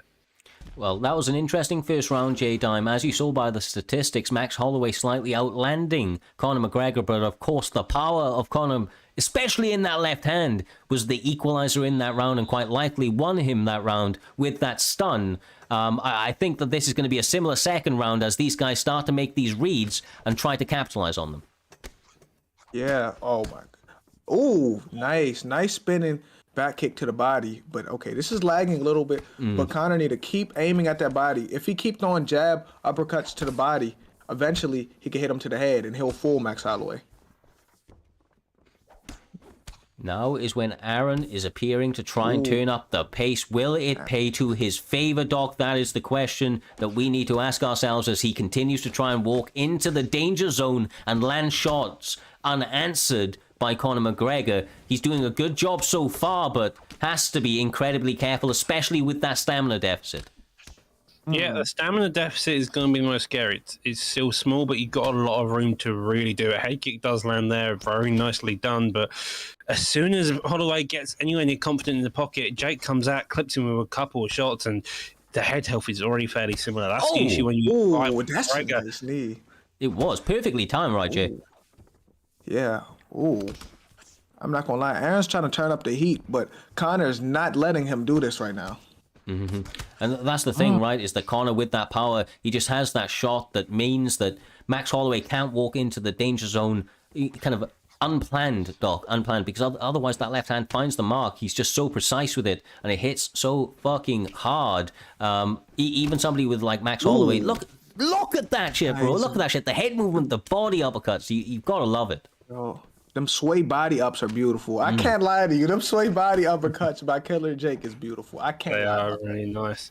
Looks to get the pullback from a pullback that doesn't. Killer Jake doesn't bite him. Knowing the trick of the book. Head kick does go there. Digs into the body straight back. Just to note, you can really tell just how constantly. Ooh. Okay, I almost spicy, had man. PTSD when he ducked that. I almost had PTSD. I've been knocked out a million times like that. Oh my God. Oh, Aaron's turning it up now.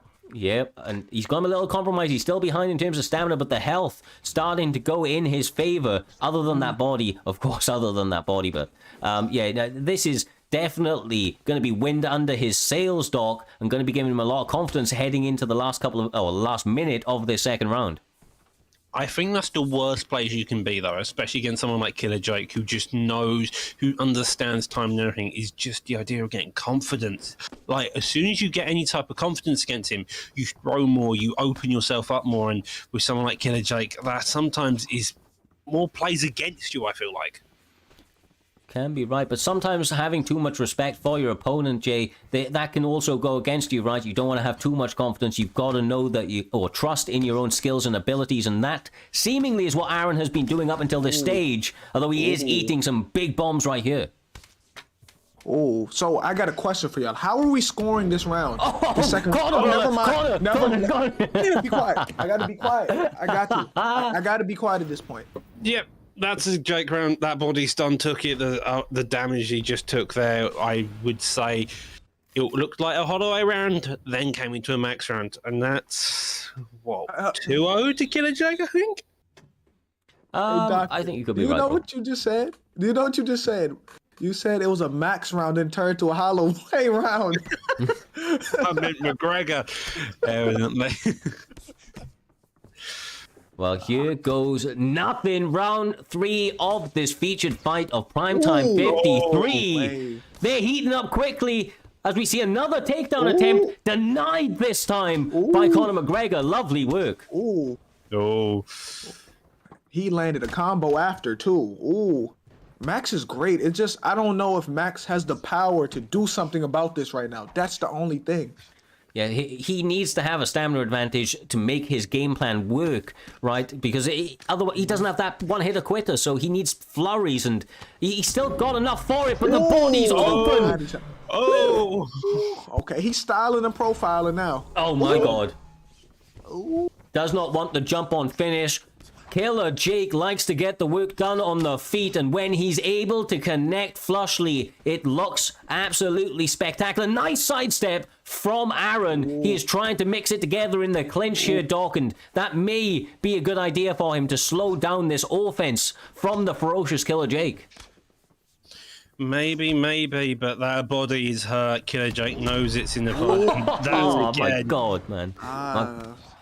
Could have been it right there. Could have been it. I'm not gonna lie. If I'm Max Holloway, right? I'm looking for an uppercut on one of them body shots. My god! He needed at that point. He needs something at that point because Max Holloway's turning into a victim right now. Oh, It my! keeps your body. Ooh.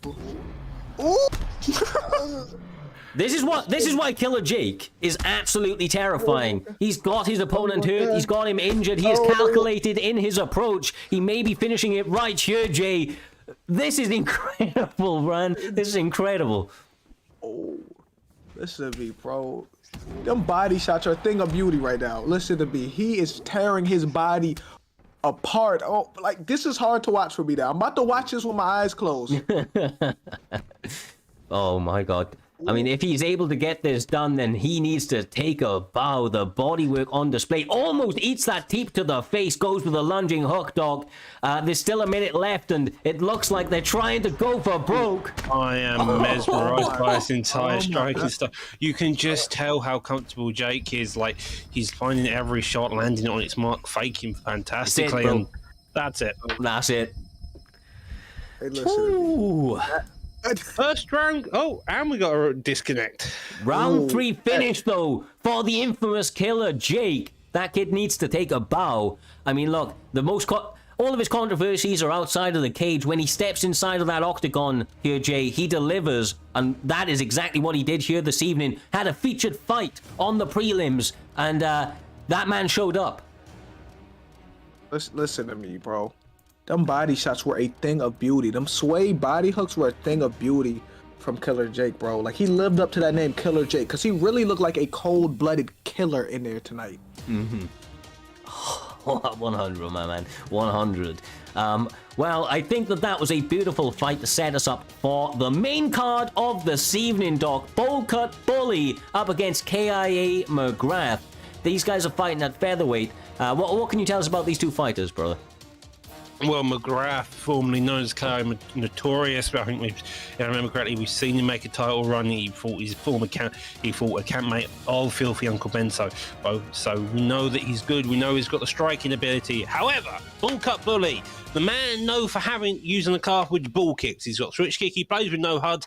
He's kind of mental, and he's a fantastic fighter all around. Mainly striking. Grappling's a bit sketchy. With someone like KO Notorious as your opponent, I imagine it's going to get kept on the feet here. Man, listen. I may be a little biased because McGrath is my guy. I may be a little biased, but this should be a great show, a great fight because McGrath has really good striking, and Bowl Cut Bully strikes really well off his back foot, and it's hard for people to cut the cage off on him. So this will be an interesting matchup. Oh, like, honestly, when either one of these guys, if I see KIA on the PlayStation side of that bracket, I know it's a barn burner. And you know what? Equally enough, Doc, if I see that name, Bowl Cut Bully, I know to expect that calf. And I know that kid is showing up to kick heads off necks. And that's exactly what he intends to do here this evening. Another big W under his belt. But the Arnold Allen pick from McGrath is going to be a tough test. It's going to be a tough test, bro. Arnold Allen is a very fun pick to see. You've got very effective boxing, very effective kicks. Also got the grappling if you really need it, but he's mainly a kickboxer, so expected to be kept on the feet, as I said earlier. And with a bull cut coming out of his calf, this is bound to be a weird and hectic fight, to say the least. Beautiful destruction is what we like to see, Jay Diamond. That is exactly what is on the cards once again here this evening. The primetime guarantee not failing to deliver from fight to a fight. I know, honestly, what feels like an eternity now, we haven't had a boring fight. You say that we curse these things when we speak them, J-Dime, but that's not happening here, brother. Never will we have a boring fight as they continue to bang in the center of this cage, already throwing haymakers. Oh. Man, listen to me, Doc and Cyrus. Y'all didn't introduce Arnold Allen right. It's almighty Arnold Allen. Y'all know I love Arnold Allen. So yes. Every time I see a good Arnold Allen player, bro, I'm really ecstatic. But this is going to be a great fight nonetheless. Well, yeah, I mean, if you didn't have a little bit of bias in going into it, right, with your boy being one of the ones fighting, he's also gone with one of your favorite picks, and honestly, his style so far is looking pretty good. He's attacking the body nicely of Bullcut, which I think is important because that's one of Bullcut's hallmarks here, Doc, is he chops that body with kicks and teeps and the like, and it really, really stacks up quickly, as you can see it already having an effect on KIA McGrath's body health and stamina.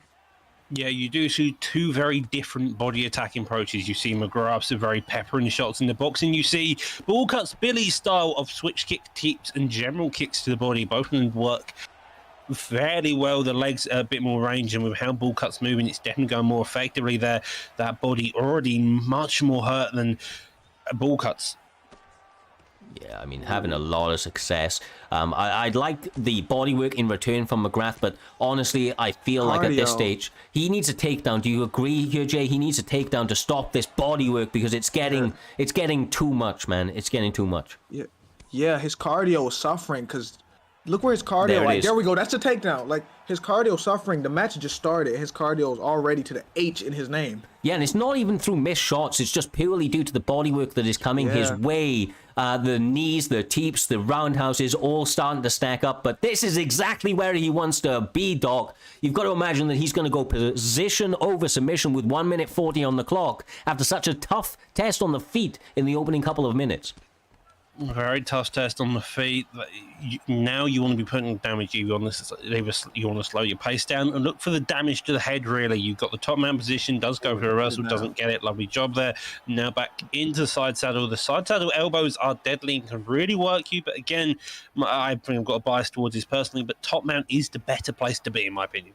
I mean, nobody's disagreeing with that. Top mount is definitely where you want to be on the ground if you had the opportunity. Submissions and ground and pound are definitely in your favor. But look at this reverse knees to the body, G. These are good knees. Yeah. But listen to me. I'm gonna tell you the problem though with facing Bullcut Bully Styles because he's throwing knees off the back leg, and you know how you can cut the cage off by kicking someone's leg? You can't do that because he blocks his body while he's going back. So he's a real and that knee, bro. That knee, like I said.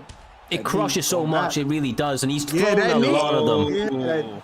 There's a lot of knees coming out, and Allen is not having an answer to them. It can be very, very frustrating. So the KIA boys need to be in McGrath's ear right now. I'm sure you'll agree, Jay. I'm sure you're probably calling for the same. These guys need to be in his ear, calming him down, because that frustration is going to be real. He had a lot of knees go to his body. His body health is fucked, let's be honest.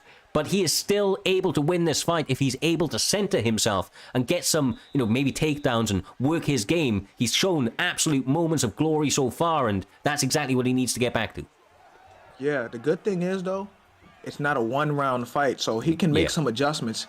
But it's tough against Bullcut because them knees going backwards, bro. He's fighting on that back foot, and it's hard to cut that cage. Yeah, and he doesn't just throw the knees, right? He also throws the jumping kicks to the face. So you start to block low because there's half a dozen knees and teeps coming. And then he lands one of those square on your dome. And that makes up the 50-50 kind of options it presents you, Doc, is, it can be very, very tough to deal with when they've got your rhythm down.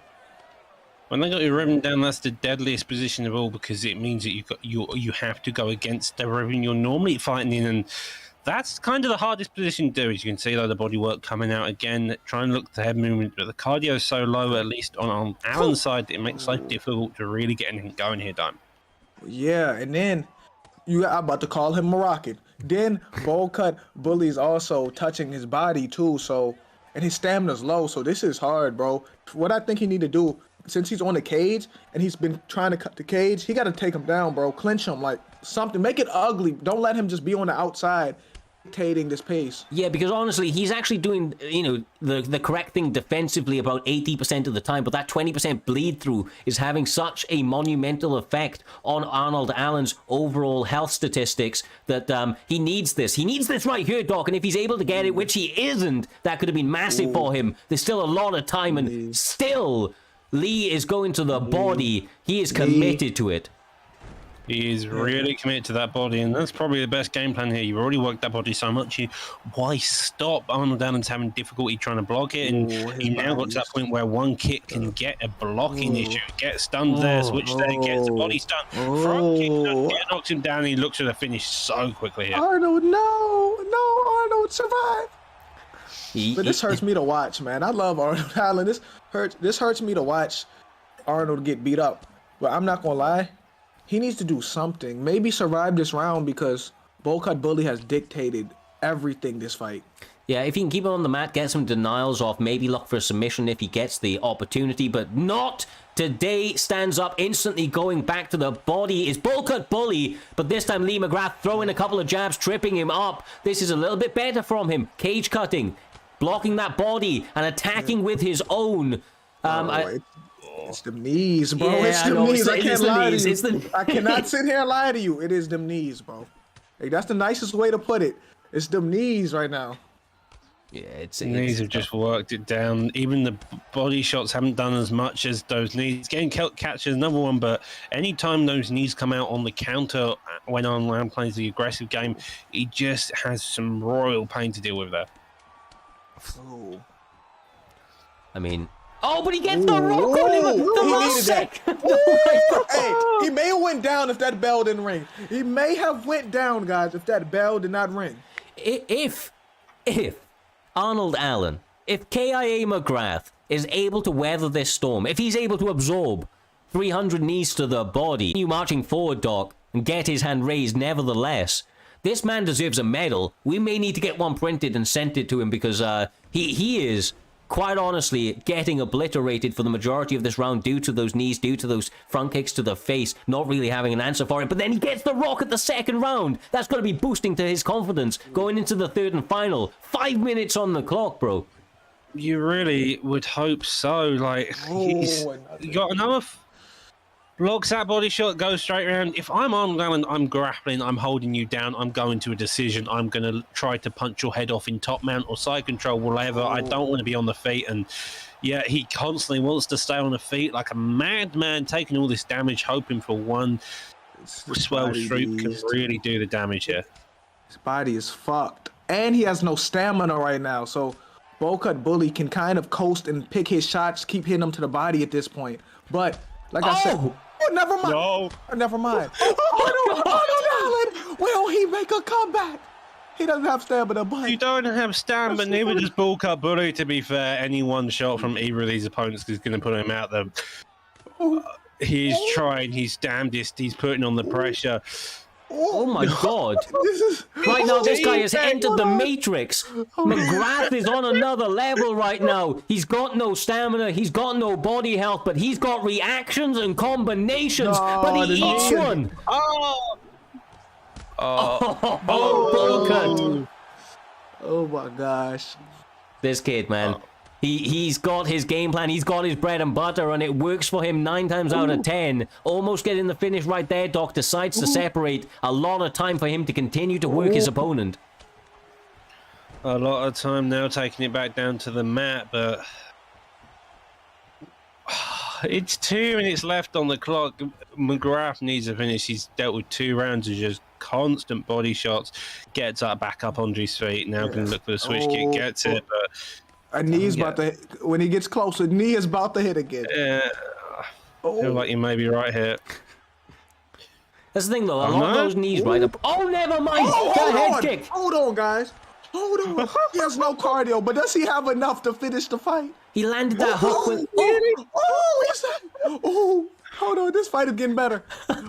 This fight is just getting better and better the more gas they get. Jesus wept Christ. one of these guys is not just getting knocked out. There's a death about to happen in this cage. No stamina, no head health, and they are continuing to try and find a mark to switch off the lights once and for all here this evening. Sidesteps the head kick. I don't even know what happened. No, did he teleport? Hold on, what just happened? Did he teleport just now? I said how did we get here? I said they were in the Matrix, but I mean, they took it to something else. I don't even know what that was. Bulk Up Bully now finds himself in full guard, getting a couple of denials. Looks like he is riding this one out to a victory, Doc. Probably a little bit controversial. I know some people are going to be hating on it, but McGrath, although probably the more technical of the two strikers, was not able to answer back with some of those body shots, especially in the early going. And as a result, Bulk Up Bully quite likely picking up the W here this evening. Cut looked good in terms of the body strike and in terms of the overall striking. That's where his game was, and sadly McGrath didn't take it down to the ground onto the mat where I think his weakness was, and thus sadly lost the decision. Congratulations to Bullcut for that win. Well, man, I'm not gonna lie to you guys. That was a good fight, especially in the third round. But at the end of the day, it was death by body shots and 1,000 knees. Yeah. Oh, definitely, man. Definitely. And obviously we speak about it before, right? Attack the body, and the rest will follow. But that was truly a full display of it, and that seems to be one of the hallmarks of Bulk Up Bully, is he really does like to attack the body. And the thing is, Jay, right? We were talking about like a lot of the knees, but I do think that a lot of those knees are probably like teeps that are being converted into knees, because they do tend to do that quite a lot. So I think it's like a half on purpose, half on kind of like just trying to push your opponent back. But either way, it's a recipe for absolute body fuckery, bro. I'm gonna be serious, right? I'm gonna tell you what happened, right? So, them teeps were on purpose and them knees were on purpose, because if you know, kicks and knees do more damage off the back leg. He's leaning back with the knee as he's coming in, so it's doing more damage. Those are knees on purpose. Those aren't meant to be teeps. I know the animation. Okay, fast, like he's crafty. It's crafty. That's what that's crafty. That's what I will say. I know what he's doing. Cyrus, that's crafty. That's what I will say. Well, potentially a little bit of a controversial fight to kick us off of the main card of this evening, Primetime 53. We continue very nicely. Up next, we have another two killers, in the cage. It's going to be Leave the Great up against S&B's Don. Obviously, Sprawl and Brawl, a relatively new camp, an offshoot of EK. They've been doing great work with the likes of one of your favorites out here in mix-ups, and of course this being one of his teammates, I expect him to have a very diverse skill set, much the same, my man, much the same. But of course, Leaks the Great, I always say his name wrong, so I apologize in advance. This kid is a savage. He's a little bit newer to the scene, at least in Primetime MMA, but he's been having some really, really standout performances, and thus is why he finds himself on such a kind of visible point of this main card. I've seen Leaks fight. I've seen him fight against people on ranked on other people's streams. I've seen him do some amazing things. I'm not gonna lie to you. I've for sure seen him. Like, we're in most of the same streams, watching the same streams, and I've seen him spar, and bro's a dog.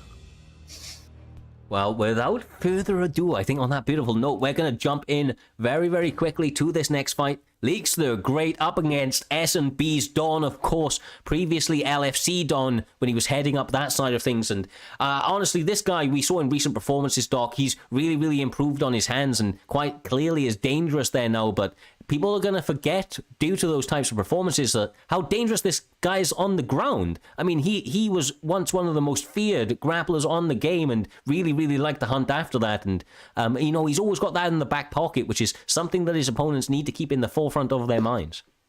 Yeah, indeed. The grappling department is something you never really forget. It's very difficult to learn, but once you've learnt it, you never forget it. The striking, on the other hand, I feel like you can forget on occasion. That causes issues, but that's my personal experience as a grappler. Don's got that in department. He's known more for his striking now, but can he also use that grappling later on the fight, especially with someone with Leaks on putting the pressure on with Cody Garbrandt? That's going to be the most difficult part of this fight. If I'm not mistaken as well, right, Jay, hasn't Cody got the out of the gates perk, so he has like less stamina kind of in the burn in the first and second rounds, and of course increased head movements? I don't really use Cody much, so unfortunately, but I play against Cody, and I'm not gonna lie, like I always say, Cody's good at everything, but he just don't have a chin. Like he has that the hand plant roundhouse I always talk about. He has that to the body. He has all the good animations with the 98 power. It's just the chin that holds him back. Yeah, exactly right. I mean, this guy is a fantastic hammer, not such a great nail out here, Doc. And that's one of the things that Peter Yan does so well, especially in the hands of somebody like S&B Dawn, is that they're going to be downloading information and looking to try and capitalize on some of those, you know, maybe weaker chains within Cody Garbrandt's game. Yeah, and especially with Force Nature perk, in terms of Yan, if he can get that head tail flow, then he's in the very early parts of this round. That only adds benefit later on. Now a takedown, gets shot, look into the grappling department, a couple elbows, a body knee gets go for the top mount, but instead ends up in a half guard. Well, this is where we are going to see Jay Dime, whether or not all that time working on his striking has taken anything away from his grappling game. So far, so good. A lot of short shots landed, GA being built, and of course, a lot of time left in this round. Yeah, and I got to report, Cody does have the out-the-gate perk, Cyrus. Oh, you were correct.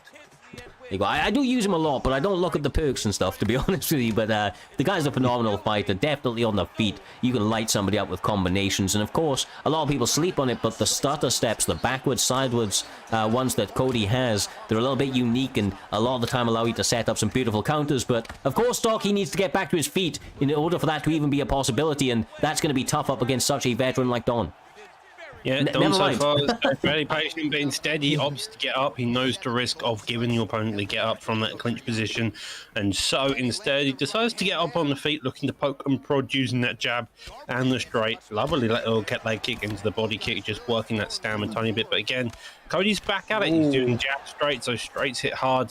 As you mentioned, Cody's got that ridiculous power, and if you're not careful, you're going to get clipped very quickly. And if I'm not mistaken, Jay, he's getting the better of the actual damage off his Cody here, as you see him land another flurry onto the dome of Peter Yan. Yeah, he is getting better, but like we know, Cody has a glass chin, and it only takes one. Like we've seen Cody dominate fights on Primetime. We've seen it, and we've seen one just change the whole momentum just because of that chin. Yeah, Leaks is basically gonna need a complete and utter shutout in this one to get his hand raised. And honestly, I like what I'm seeing from him so far, Doc. Those slip-off counters, the overall head movement, but those are the dangerous ones. The counters that do land are gonna land tenfold due to that glass cannon of a chin. Yeah, the counters are your biggest factor here. If you can get a couple counters off Cody, you're going to have a lot more success, because Cody, as you mentioned, glass chin galore. One clean shot does it. Cody, on the other hand, if he lands one clean shot, you're kind of in the same position. Yan may have a strong chin, but you're not going to have a fun time. Two heavy hitters in this lighter weight class, and once again the action is being pressed from Leaks. They're great with the Cody Garbrandt pick. A takedown is successful once again, and this time a minute 20 here, Jay. He gets the denial off, and that's got to be concerning for Garbrandt, who does not want to be in this position. Yeah, that was smart for Peter Yan to shoot that takedown. You want to go against somebody have power? You know how you take away the power? You put them on the ground, because he can't get his feet set if you're on the ground. And Doc, did you like what you seen from the grappling? Because I know that's your expertise right there. So did you like what you seen from Peter Yan? It's very simple. Like, it's simple. There's the idea behind the grappling is simple, but never mind the grappling, brother. Oh, forget the grappling. Forget that. This is what everybody tuned in to see. Hands being thrown as Leaks the Great is trying to get the finish, eating a couple on the button, but the pull counter is money. He's fighting in that corner now. I think Yan needs to go back to the grappling by the things that Cody's got it on the feet.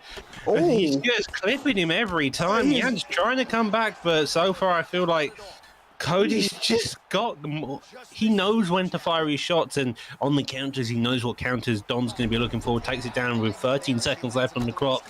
Now is just the time to make post drop, land a few more shots, and then reset coming into the second round, which is kind of the round of adjustments now. And honestly, just on that point, the round of adjustments, right? Both guys found something out in this one, Jay. Leaks the Great found out that on the feet, he is on fire here this evening, but is struggling with that takedown defense. And of course, Peter Yan not having any luck on the feet at all, but that takedown has been there for him all night. They need to shut each other's, kind of options down, just like that. Oh no, God. he's up. No. There it was. There it was, brother. There it was.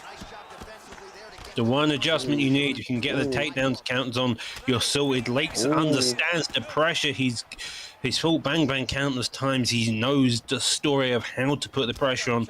Don's got to get a read on that pressure, get a read on how Cody's going to be looking to engage with him.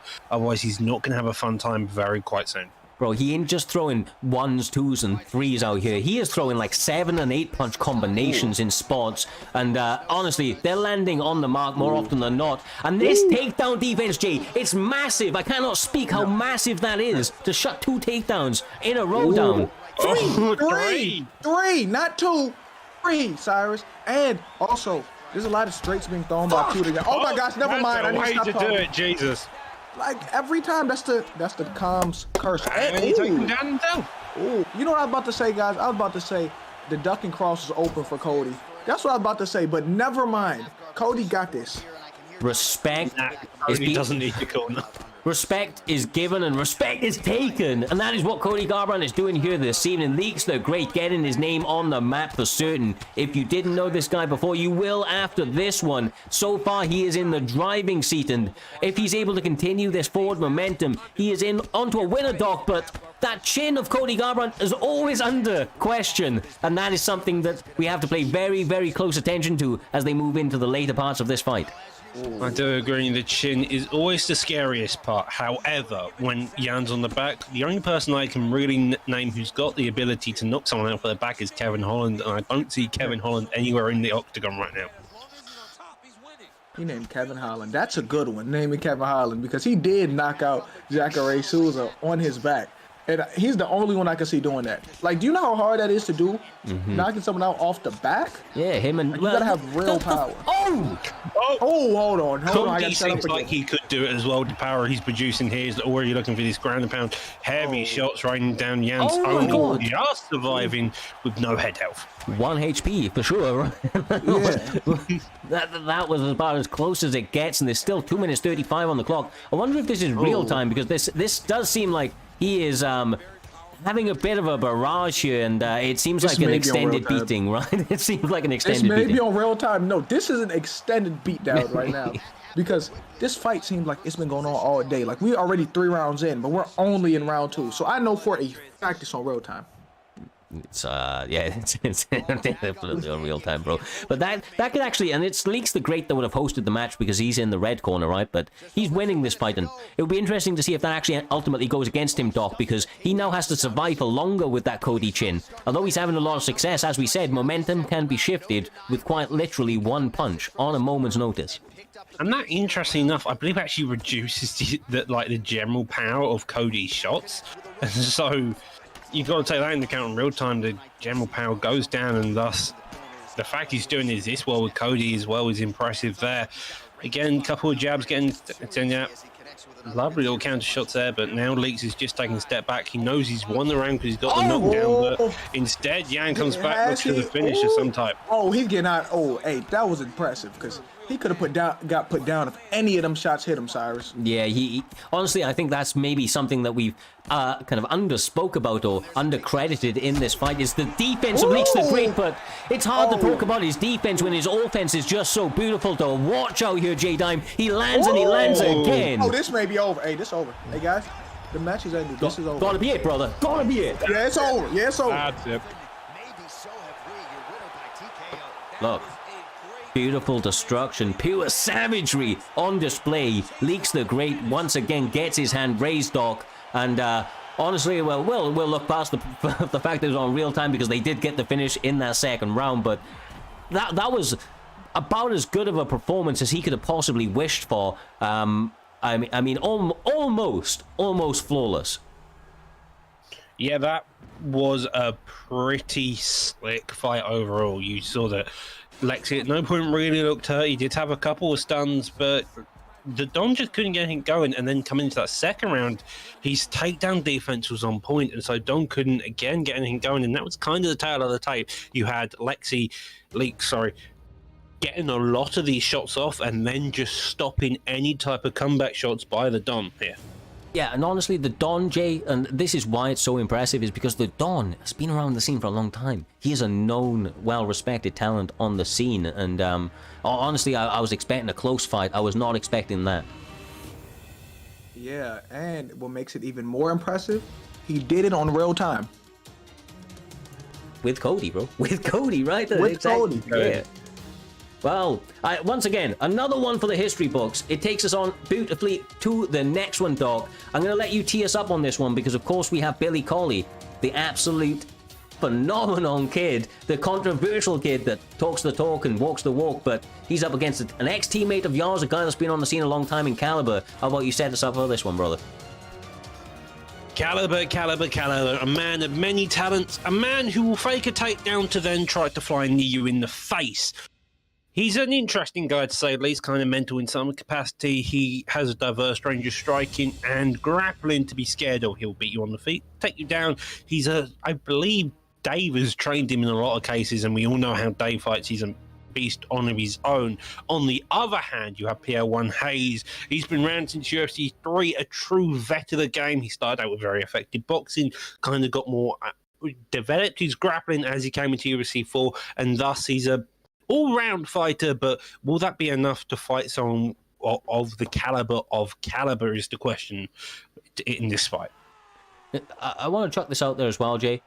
One reason that this is extra interesting is that this is one of the first times in a while that I can remember Caliber being scheduled for a fight. Instead of filling in on short notice, this guy's normally the eternal short notice replacement. He's always active and ready to take out whoever he needs to, but he's been scheduled for this one for quite some time, so he's had a lot of time to prepare and a lot of time to get those nerves building. It'll be interesting to see if that plays in his favor or not ahead of this 3-round fight on this main card. Ooh, this is interesting because this is about to be a battle between two southpaws, Colby Covington and Leon Edwards, but I do think Colby Covington is going to try to take him down eventually, though, Doc. Yeah, Covington's entire game style probably would be to take him down, but caught the teep there, and we're just going to stand here for 2 seconds whilst Edwards gets to catch a bit of the break. He's got the power, takedown shot already there, doesn't get it, and we're back into this game. It looks like Caliber wants to just work the body with those teep, work that leg to make Edwards scared, look for the low block to then shoot the takedown. Instead, though, it's a lovely little wrestling montage here. Yeah, honestly, his sequences, his ability to mix it all together, J-Dime, is something of beauty. He's now got Edwards pressed up against the cage cutting relatively well and using teeps to keep him pressed with his back firmly up against that cage. This is a good spot for Caliber, who's looking like he's taking the driving seat in this fight so far. Oh, yeah. Leon Edwards did a decent job fighting off, but he got to get off that cage. He got to circle around. He truly does. And Doc, obviously, one of the things to pay attention to is Billy Colley's hands. His boxing is absolutely phenomenal, but he's got to get into range just like that to land those hands. Otherwise, Caliber is going to continue to be a little bit too tricky if he's able to play this outside game, mixing in the takedowns, leg kicks, and straight shots. Well, goes for a slam, doesn't get it. Lovely defense there by Billy Colley. Maybe Caliber just needs to go for the more basic takedowns to really start doing stuff. Head kick does get land. So far, the boxing of Hayes, as you mentioned, is working effectively, just not always out of range. It's those lead body teeps that are just big. I feel like Caliber's kind of more playing with his food than actually trying to here now. How would this matchup go in real life? Colby Covington and Leon Edwards. How would that matchup go? It's a tough one to tell, brother. If Colby gets that takedown, it's basically over, right? But, Leon has had some issues off his back, but it's hard to take Leon down, and his ability to strike out of the clinch is honestly second to none. So I think that is something that they could even implement in this one, but... Oh, the body shots are crushing, dog. Those are some fantastic body shots. Seen a couple of takedowns, attempts, just showing. But I feel like Caliber's having fun on the feet. He understands his range, he understands his distance, and nearly saw the body shot come out there with the body stun, but instead, the leg getting checked, the head's getting checked, and the body's getting checked all across the board here by Caliber so far. He's having some success, but I feel like it just isn't enough success right now. Those knees as well, J-Dime. We spoke about it in the last one. They can be absolutely crushing, especially when timed correctly. Some very, very close shots to being landed in the boxing exchanges, but they are fighting hell for leather back and forth, millimeter by millimeter as we approach these final seconds. Man, I have PTSD when you say knees. From what I seen a few fights ago, man, I'm scared of a knee right now. Understandably so. Understandably so. Billy Corley taunting at the end of round 1. Maybe a bit of frustration landing in as Caliber was able to outland him, but maybe a little bit of frustration on the opposite end of the equation as well there, Doc, as 5 takedowns attempted, 5 defended. Yeah, 5 takedowns, 5 defended, and that's a fairly good job, especially against someone like Caliber who's wanting to take it down to the ground when he can. But again, he's shown that he's up for striking. If you want to strike, we're going to strike, and that's fine. Ooh. Another strike there does get the takedown. No, he lands doesn't want to strike. cleanly. And this is where Kobe wants to be. Never mind, Oh, Leon said, well. I don't want to be here. Yeah, and honestly, that is massively confidence building, Doc, for Billy Corley, who, obviously wants to utilize his hands, has had some issues so far, but definitely doesn't want to be on his back. Kobe now taunting as well. Evidently, he's going to go, okay, if you want to taunt, I'm going to taunt back. And so far, both of these opponents seem fairly steady in their pace and not getting too aggressive, not getting too overconfident, apart from the taunts. But here we see Edwards putting a bit on the pace. Laytook does get checked there, and I'm kind of... Oh, that was a bit scary. A tornado kick? Do a tornado kick at him? Gotta remember, got those things in the back pocket. This is what I'm saying. Mixes it all together, feints that single leg, does it again, goes up top, then to the body, but eats the head kick in response from Billy Corley. Hayes doing a great job of answering back when he gets the openings. Oh, this is where Kobe wants to be. This right here. Oh my goodness, they are adding up very, very quickly here, Jay, and it seems like they're really, really starting to bleed through the block. Yeah, if Kobe had more power, it'd be a little scary right now.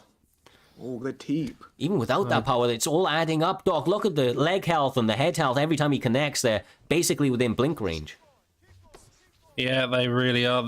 I feel like that's level 2 jabs coming out. It's just he's poking, he's prodding, he's looking for Hayes to come and engage, and then he clips him without a rear hooker types. Again, Laytook gets engaged. Again, every time Hayes wants to trade, it seems like Caliber just is getting the better of the trades here. Oh, yeah, Caliber seems to be one step ahead right now. Yep.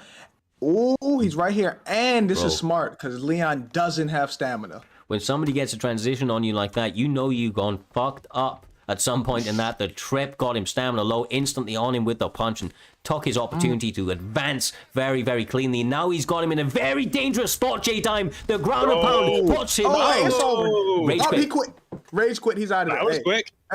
Hey, listen to me. Listen to me. I wouldn't have quit, but I understand his frustration. But there's nothing you can do about that. I understand. You know what I'm saying? I get where he's coming from.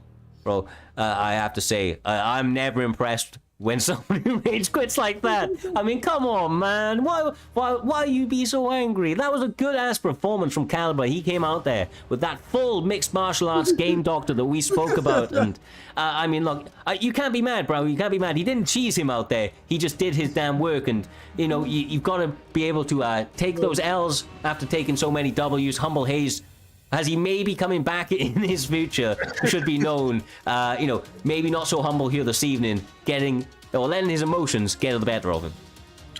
To be fair, it was a very quick rage switch, so that was the only impressive part about that. Talking about the fight, however, Caliber did a fantastic job. He had struggled to get the takedown, but when he realized he couldn't get the takedown off, he evolved, he adapted, he made the adjustments to what the striking, and thus that kind of made the life difficult there. Hayes did a good job at trying to come back, but again, anytime he entered the pocket, Caliber knew how to exit, knew how to disengage, knew how to make life just a bit more difficult, and thus kind of played that entire story of that fight there. Yeah, exactly right, brother. Exactly right. This has been a sensational night of fights already. I cannot wait for the next ones to continue. These guys currently are just setting up, and as they do, we have 5 fights left on this main card. We're going to hit a 60-second intermission to make sure that these guys are prepped and ready to go. Make sure the rest of this card is nice and clean. Make sure to hit that follow button if you haven't already, and stick about. We will be back within the next 60 seconds or so to continue the carnage that we've had on display.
And we are back as promised. 60 seconds or so or later, we are back at it. We have Kev L up against Monkey God. J-Dime, these two guys are fighting over on the PlayStation side of the bracket. It is at middleweight, and they are expecting big things. They've been talking a lot of trash, saying that they're ready for this moment to try and take it away from each other. We know how dangerous Kev L is. Monkey God a little bit newer to the circuit, but has done relatively well so far, or so I do believe. And, you know, I was obviously trying to be the upset here this evening up against a bit of a staple of that PlayStation division in Kev L. Yeah, well, Kev L highly rated. He's ranked 6, Monkey God on ranked 8, 3-0. So you know for a fact that Monkey God, this is probably his first real tough challenge. He's highly rated. You know for a fact that probably this fight may end up leading to a title shot if he's lucky. But here we see a Whittaker versus Anderson Silva going out straight at it. I think this is a great matchup as well, right, Jay? The contrasting of the styles between Silva and somebody like Whittaker, the boxing and the kickboxing. Yeah, this should be a great fight, and I heard Monkey God be talking his stuff, so let's see if he can back it up. Because I love when people can talk that shit, and they can walk that shit too. So let's see, because he's going against Kev L, who's not a slouch, and hey, they don't like each other. I can tell off the break they do not like each other. Yeah, Monkey God doesn't touch gloves, and quite clearly Kev L is going to take some offense to that, now pressuring up against the cage and starting to throw a flurry of hook stock and a little bit of a different style from Anderson Silva, not normally seeing him fight in that fashion. That may go in his favor, or it could go against him. So far, so good, though, as the Silva Spider continues to land. Well, Monkey God playing more like Silva here, using a lot of that head movement. Silva, on the other hand, playing a bit like Whittaker, put on the pressure on, looking to dig down to that body as soon as he can, and then work and make sure the tower can crumble first. Does with the head kick, and the teep follows suit. Both of them seeming like they're not really wanting to feel that process, more just kick each other's heads off here, Dime. Listen to me. I can tell they don't like each other. Y'all can tell. Y'all can feel the animosity in the air. The way they are swinging right now, they have some personal beef that I need to hear about. Yeah, there definitely seems to be some bad blood in the waters right here, and especially after that, glove touch or lack of one for Kev L. That seems to have lit a fire under his ass here, Doc, and he is unloading with Anderson Silva at a bit of a crazy rate. Like we said, he's typically more of a counter fighter, but that bad blood has got him swinging leather already in the opening 2 minutes or so of this first round. Well, a head kick, a front kick lands very cleanly. Whittaker just trying to keep his head out of the way again, punch. But so far, Kev L just continuing forward. He doesn't care. Head kick, though, gets a very quick stun, although he recovers very quickly there. How do you recover that fast? Hey, listen to me. That's a fast recovery. Like, he just got stunned, and the next you know, he just good. Hey, I'm not saying he on something, but He on something, man. He is on something. he broke the scales when they were testing it, and honestly, it's so far been paying off for him. He's having a fantastic flurry going forward. Did get rocked a moment ago, but you saw the recovery was quite there. Prime Silva seems to be on display, but the excellent movement from Monkey God here, Doc, has allowed him to evade some big shots and now trying to answer back with some of his own. Trying to answer with back on some of his own coming forward. He's again just happy to stay on that back foot in most cases and look for the shots afterwards. Couple of blocks, that leg kicks again coming out. It's more been about that jab. It's been about the leg kicks doing those slight bits of damage to score the rounds, whilst Anderson Silva tries to come forward and just puts on the aggression here. Oh yeah, and also I think that Kev L is fighting the wrong fight right now. I think he's fighting too fast with Anderson Silva right now. I think him not touching his gloves had something to do with this, because fighting this fast is going to give Robert Whittaker this stamina advantage going into the second. And yeah, and you are like right. Each other's picks. Yeah, you're both right. Honestly, they are fighting kind of like opposing picks, but I do believe that, as PrimeTime's Dime rightly said, The emotions seem to be getting the better of Kev L here this evening. No respect. Yeah, no respect. Monkey God, man, he's out here to get in your head as well as, get in your ranking spot. This kid is looking to take everything, and Kev L's got to be careful to not let this slip. He is the veteran of the scene. He's been around for some time now, and, obviously his kind of duty, I suppose, is he needs to repel these up-and-coming fighters if he needs to get back in towards those upper talks within the PlayStation division. This aggressiveness, as we said, though, Jay, maybe a little bit too much because he continues to be getting tagged as he marches forward. Yeah, I like the way Robert Whittaker fighting on that back foot. I like the way he's fighting. He's not getting hit much, and he's fighting the fight Anderson is supposed to be fighting, like you said. Yeah, exactly. We'll have to see how this plays out, Doc, but so far the flurries are, being very, very nicely delivered from Monkey God. Those big missed head kicks, I'm surprised we're not seeing some bigger counters. But talking of counters. And then the counters. That is the way you do a counter, and it's just the elbows digging into the body, doesn't get any major shots off it. The block really taking most of the brunt, and Silver just having a lot of difficulty, I feel like. Broomstick? Where did I get that from? Whittaker is just... He's having a lot more chance at boxing. It's very stable. He's just waiting. He got the lead leg already so low on its head health as well that even Anderson Silva's power is now starting to decrease as well. Yeah, he just seems to have better shot selection, and you can see that basically every element of Anderson Silva is starting to become compromised, especially that leg that he has had issues with in previous fights, J-Dime. And there it is, once again rocked. And I'm not going to lie to you. I think Kev L, a.k.a. Anderson Silva, is fighting emotional, too. That's what I think's happening, too. Yep. And Monkey guy kind of mentally fucked him in a way, just when he didn't touch his gloves, and he's fighting way faster than he should. Monkey guy is... You saying? Stuff like that. You taunt him like that, that make him even more upset. And therefore, he's in his head right now. He has got him all sorts of messed up, and the emotions are... fully on display. Kev L trying to unload in a rock'em sock'em battle with Anderson Silva. Potentially not the game plan his corner wanted. And it's going against him as a result, Doc. Covering up for all he can. These shots from Monkey God are a little bit too much. Covering up all he can, and he's just trying to find a shot that lands. But so far, Whittaker's taking all the shots, and he's happy to do it. Lovely bit of head movement there, gets around that straight. But again, he leans into that head kick, and again, they're both back at it, just using a bit of head movement, trying to and find the counter shots, but seems like it's just an uphill battle right now for Kev. I don't know if you agree with me, Jay, but we've seen enough knees here this evening that I know that as soon as we see Monkey God move that head, a knee up the center from the mighty Anderson Silva could just be what the doctor ordered. Man, I don't even want to hear about knees anymore. I told you I got PTSD. I watched earlier a death by 1,000 knees. Like, I don't even want to see a knee at this point.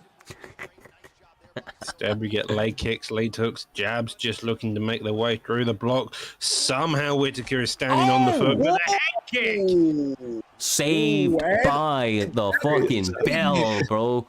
God damn. That's a statement at the end. He needed something to happen, and that was a nice statement at the end. Oh, I mean, look, if you needed momentum to be shifted, that is how you do it, Jay. That is how you do it. Whittaker trying to get in his face, but he gets checked. This seems like Kev L is coming to life right here. Kev L is starting to come alive now. And how are we scoring this going to the third right now? 1-1, you would have to assume, but my memory of the second round is a bit sketchy, to be fair. Yeah, I completely agree with you. That second round was a bit of a chaotic mad spree, and I don't know quite who got it, but this third round, my God, look at the action on display, Jay. That jab is in his face. The counters are coming in a massive way from both guys. Any moment, we could be seeing one of them get switched off. Hey, this is not going to decision. This is not going to be in a judge's hands, because with the beef they have, something got to happen. Somebody got to get put out their misery, Doc. You really expect it so. Both of them got a high stamina for saying how much they've actually grown as well. We've seen a lot of jabs, we've seen a lot of straights just being fired at each other. That jab, straight, lead hook, just getting put past the block. And Monkey God's head movement is working, but it's as soon as he stops using the head, he gets clipped. And Silver getting clipped there, and now he's in a deadly position. Oh my God, one shot was all was needed, Jay, but he was just evading it. Nice elbow. I'm telling you. this match is not going to decision. And I know you can't target a specific spot on their face, but if I'm Robert Whittaker, I'm going to keep punching him in the eye that's bleeding. Oh, he gave him a haircut. Bro. Ooh, bro. Oh, my God. Knocks him down now, looks into the ground and pound. Is this over? Suffering badly. Is this over? And It's over. Oh, my God. Hey, what a fight. Anderson overcame that first round. Listen to me. He overcame some adversity and got the dub. That's a great win for Kev L. My God, talking about coming in here with emotions at an all-time high, Jay, throwing it back to you, bro. You were calling it the entire fight. The damage was being caused by Whittaker because of the overzealousness of Anderson Silva. Kev L was emotional through and through, but that emotion may have been what allowed him to dig so deep and get this victory ultimately in the end, because he had so many problems thrown his way, man. Man, a lot just happened. Like, it was a great fight. At one point, Robert had the momentum, and I'm not gonna lie, what was holding Kev L back may have got him the victory. Bro pushed forward, and he did what he had to do. Well, you saw it happen the opposite way, because you saw at the beginning Whittaker being on the back foot, countering quite a lot, and then suddenly you have Kev L on the back foot, and then Whittaker coming forward, and that's when Whittaker really started making a lot of those mistakes. You realise is because he was allowing the counters, allowing the shots, and that kind of spiraled out of control into both of them just pushing and putting back, instead of what we saw in the very first round when Monkey God was just always on that back foot, not staying patient. So I feel like the patience of Monkey God weared off after that first round, and that allowed Kev L to really get the openings down. Yeah, potentially becoming a little bit too overconfident, but ultimately, the veteran dug deep. He got his hand raised, and he's going to be feeling very, very satisfied with that victory, although I'm sure there's a lot of tape that he's going to be having to analyze and trying to make those adjustments going forward, trying to not allow those emotions to get the better of him in those early goings. But it does set us up beautifully after such a madness in that last fight to go on to another highly anticipated fight of the evening, one that I have been keeping my eyes on very, very keenly. BFAP Trixie, a record holder within Primetime MMA, former champion and formerly holding the pound-for-pound GOAT status. Current, I believe, I think he holds a couple of records outside of Primetime MMA as well there, Doc. I think he's got some records over in the SFL. Did he recently win the belt there, my man? I believe that's true. Yeah, no, he's recently I think he beat Blake Tyler for a #1 contender fight, and then beat the current champ of Hammer to earn the ESFL title finally. I think he was 5-0 into, like, 0-5 in actual title fights in ESFL. Then finally has got it after having a bit of issues in Primetime. Somehow in ESFL he comes back, wins the belt, and now coming to win the belt and make a run at Fad again. Well, and that's the thing, right, Jay, just to chuck it to you as well. He's up against a dangerous opponent here. LW Ernesto has been around the block, trains with some of the best on the scene, and has fought the who's who within this community. But it's really about whether or not Trixie has found that kind of zone again going into his primetime kind of run. He's been able to do it over on ESFL, but has had ups and downs, had bounced back into the last performances, but the pressure is on. You know when, people have started to get a couple of W's over you and you kind of dropped a couple of those wins, that can sometimes play a mental factor. And although he is a champion through and through, you don't know whether or not that's going to have an impact as you go into these fights. Yeah, you're right. And Trixie, he's a great player, but sometimes when you're a great player, you have your ups and downs. And I remember saying this when he was on his losing streak. Sometimes you need one win to get you back to where you was. And like, for real, it's just about staying down, because you know how good you are. Yes, exactly. Sometimes you lose to people who's not better than you. But as long as you stay down, eventually the storm will pass and you'll get back to where you were. And that's the thing about Trixie as well. I spoke to him after his losses off the title and a couple of the losses after that. And the guy does have a champion-like mentality. He doesn't dwell on those losses. He gives a lot of respect to his opponents when they're able to beat him, Doc. And I think that winning attitude is what allows him to continue to propel himself forward, both within Primetime's rankings, both within ESFL's rankings, now becoming current champion across there as well. And, ultimately it's what makes him such a dangerous opponent. There is a lot of tape on him. Ernesto has definitely been doing his homework. We'll have to see if that's played enough of a role heading into this fight. Yeah, well, knowing how your opponent fights doesn't necessarily mean you can prepare for that opponent because you're on the big stage, the nerves kick in, and you're never particularly sure how you're going to fight. Maybe it's going to be a slow, patient fight, or it's going to be overly aggressive. You're never particularly sure here, Dime. Yeah, you're right. And I love this TJ Dillashaw pick. That's my favorite bantamweight to use on this game. And I love that Rob Font pick because to me, Rob Font is what counters Peter Yan because he has the 5-star boxing with the 5-star jab. So this should be a real interesting fight, Cyrus. Yeah, it definitely is going to be nice outside leg kick, or inside leg kick, sorry, from TJ Dillashaw. But he is cut above the left brow here, Doc. And obviously that may be something he gets targeted, but never mind. The flurry, bro. Doesn't matter when you got a knockdown. That's a Trixie incarnate. He knows when to strike. He knows when to unleash his power, and that's what he did there, Dime. Yeah, that was a nice flurry. And listen to me. Y'all say he got a cut above his right eyebrow. That does not mean anything when you're on EPO. That means nothing. That was just the side effects from it. That's all it was. Well, he is now in top mount here, Doc, and we know how dangerous Trixie is in these positions. This guy trains with some of the best on the mat and quite likely could be holding one of those titles himself if he decided to go here more often. He does easily get pushed back to full mount, but a lot of GA being built, and he seems to be content to rain down some ground and pound from these positions. He does indeed. 2 minutes on the clock, and that's a long time to work, especially if Trixie gets into half guard, could go for a top mount, maybe side control would be the position, get the elbows, but you have also to remember, if you go to side control, you've got the sprawl, which then allows to get up. Instead, though, gets reversed there by Font, getting a read on the transition, and now we see Font on top here, Dime. Yeah, and let's see what Rob Font can do on the ground. Because I was just about to say, TJ already dropped him. He can lay on him for the rest of the round, do some damage, have him. Oh, never mind. Now we're back. He can still do this. Yeah, Trixie's got an active ground game, whether it be on bottom or on top. He's now postured up, and he's going to look for those ground and pound. But calculated, as you'd like to see there, Doc, lands a couple of shots and postures down of his own accord, allowing him to get those denials that little bit easier and maintain these positions, you know, kind of with relative, with relative ease, bro. With relative ease. Just another one denied.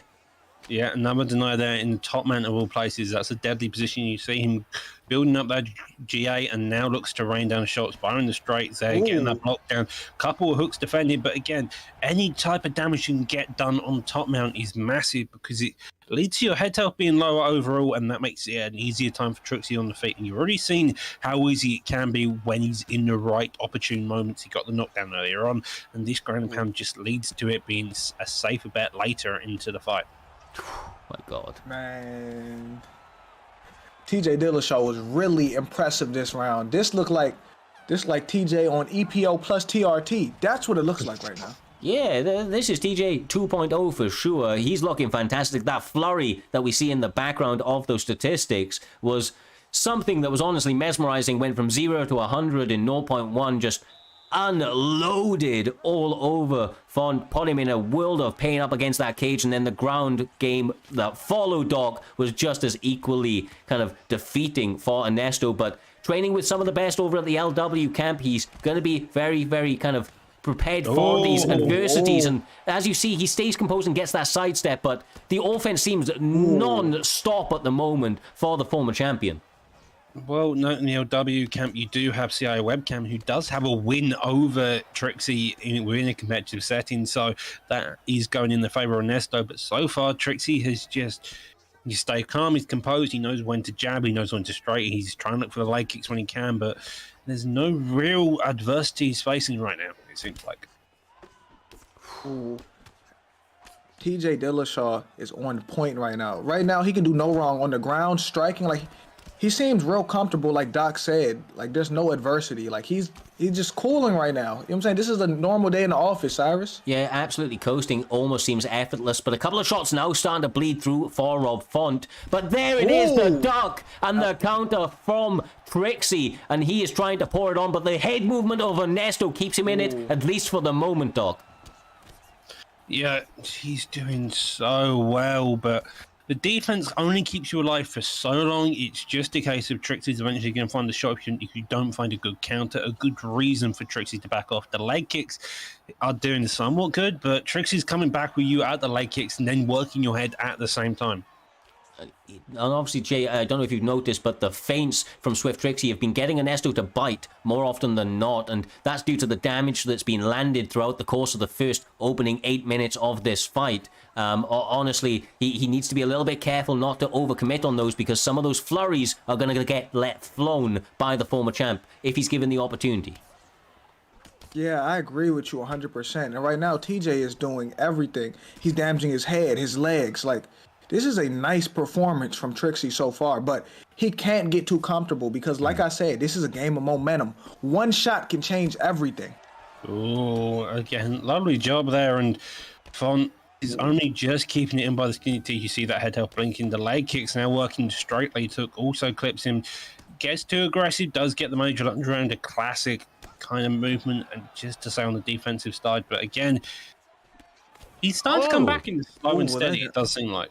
Yeah, it does, but there's the flurry once again from Swift Trixie. He just absolutely unloads with a combination from hell. What did you say, Doctor? A Swift Trixie special for all the fans at home. He comes up, shows up, and shows out here this evening, primetime. Dime, you've got to be feeling good after witnessing that sort of savagery in the cage. Man, that was beautiful. And then, now listen to me. I thought that Rob Font would find his way back to the fight, but TJ said no. TJ put an end to it, and that was a beautiful performance from Trixie. Ernesto has nothing to be mad about. Like, he's a good fighter. It's just tonight, Trixie was on a totally different level. He really, really was. Trixie just looked so well, so adapted.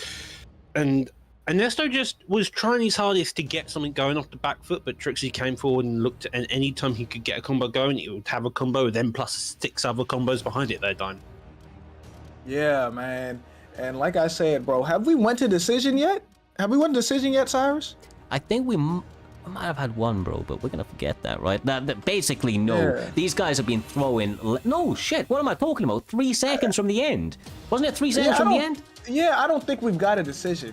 Like, we haven't had one decision. People are getting their lights put out. They're getting put out of their misery. That's why this is a great card right now. Honestly, man, and look, all respect, that's comes down a lot of the time to, of course, the fighters and their overall ethos and how they approach this game, but the ranking system, I feel like, has really changed things up, because now, of course, these fighters know that they are incentivized to get finishes, and to get finishes early. The earlier you get them, whether that be submission or knockout, the quicker you advance up those rankings, acquiring yourself the vital points required to get yourself into the title picture.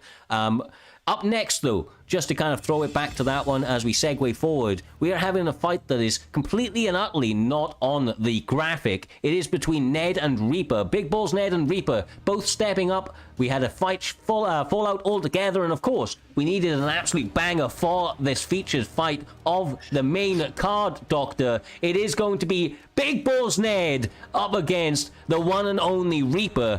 These two savages are going to try and put on another absolute barn burner for us here this evening.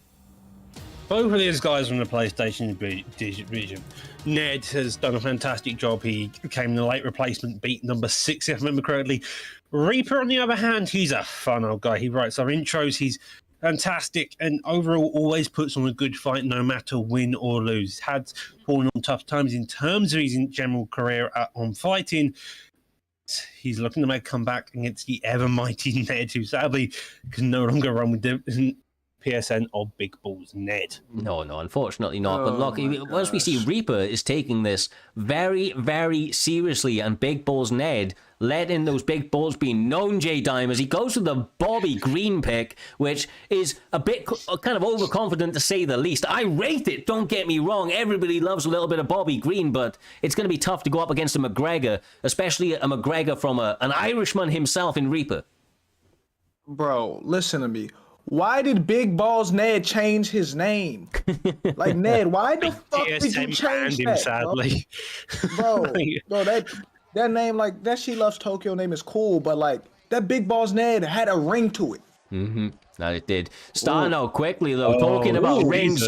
Bells are ringing in their ears already. The combinations have been let fly and overhands are landed. Bobby Green not wasting any time, dog.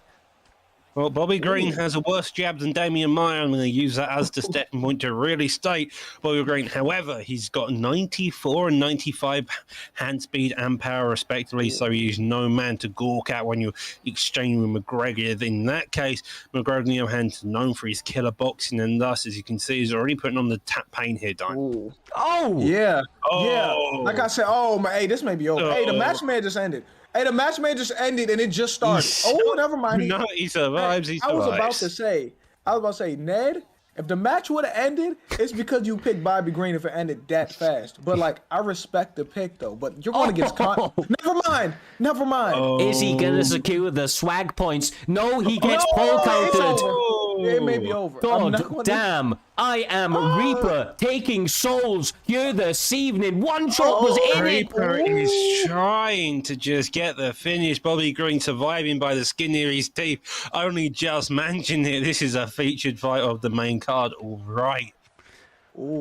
Primetime 53, stand up as these two savages continue to unload absolute... Well, I mean, phenomenal strikes on each other. Everything landing with maximum effect. He sits down Green once again. No ground game required in this one, though, Jay. He's looking for the stand-up. He's looking for that finish on the feet. And it may be imminent with Conor McGregor's power and that forward pressure. Bro, I'm not going to lie to you. Bobby may be a dead man walking right now.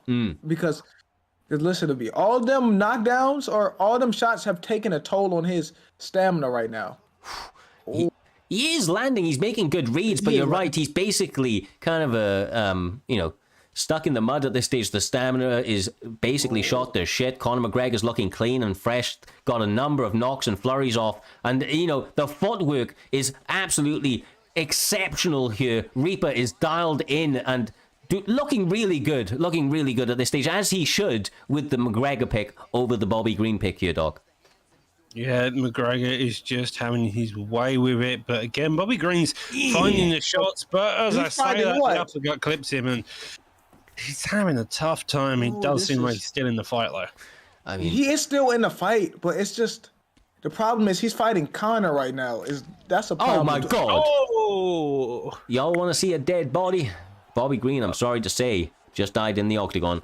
Conor McGregor slapped him with that left hand. Reaper going to be very, very happy with that one. Sure that Ned is probably regretting that pick. J-Dime, Bobby Green, not the man to be picking opposite McGregor in UFC 4, for certain, especially when Reaper's behind the sticks. Oh my God, listen to me. I respect the Bobby Green pick from Ned. That was, I'm saying, that take balls to do. But against Conor? Like, are you crazy?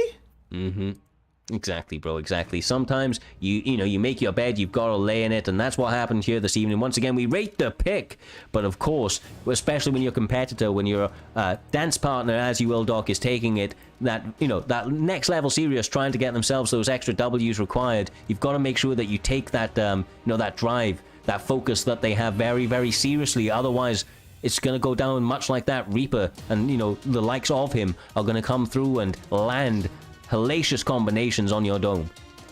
Yeah, Reaper just looked good, although it was McGregor versus Bobby Green. You do still have to respect the skill of the player to use it. You just can't have anybody pick up McGregor and say they're good, because that isn't the case. And it was a tough fight. Ned is known for his pressure. He's known for it. He put the pressure on, and Reaper came out the better fighter even when beating the Bobby Green.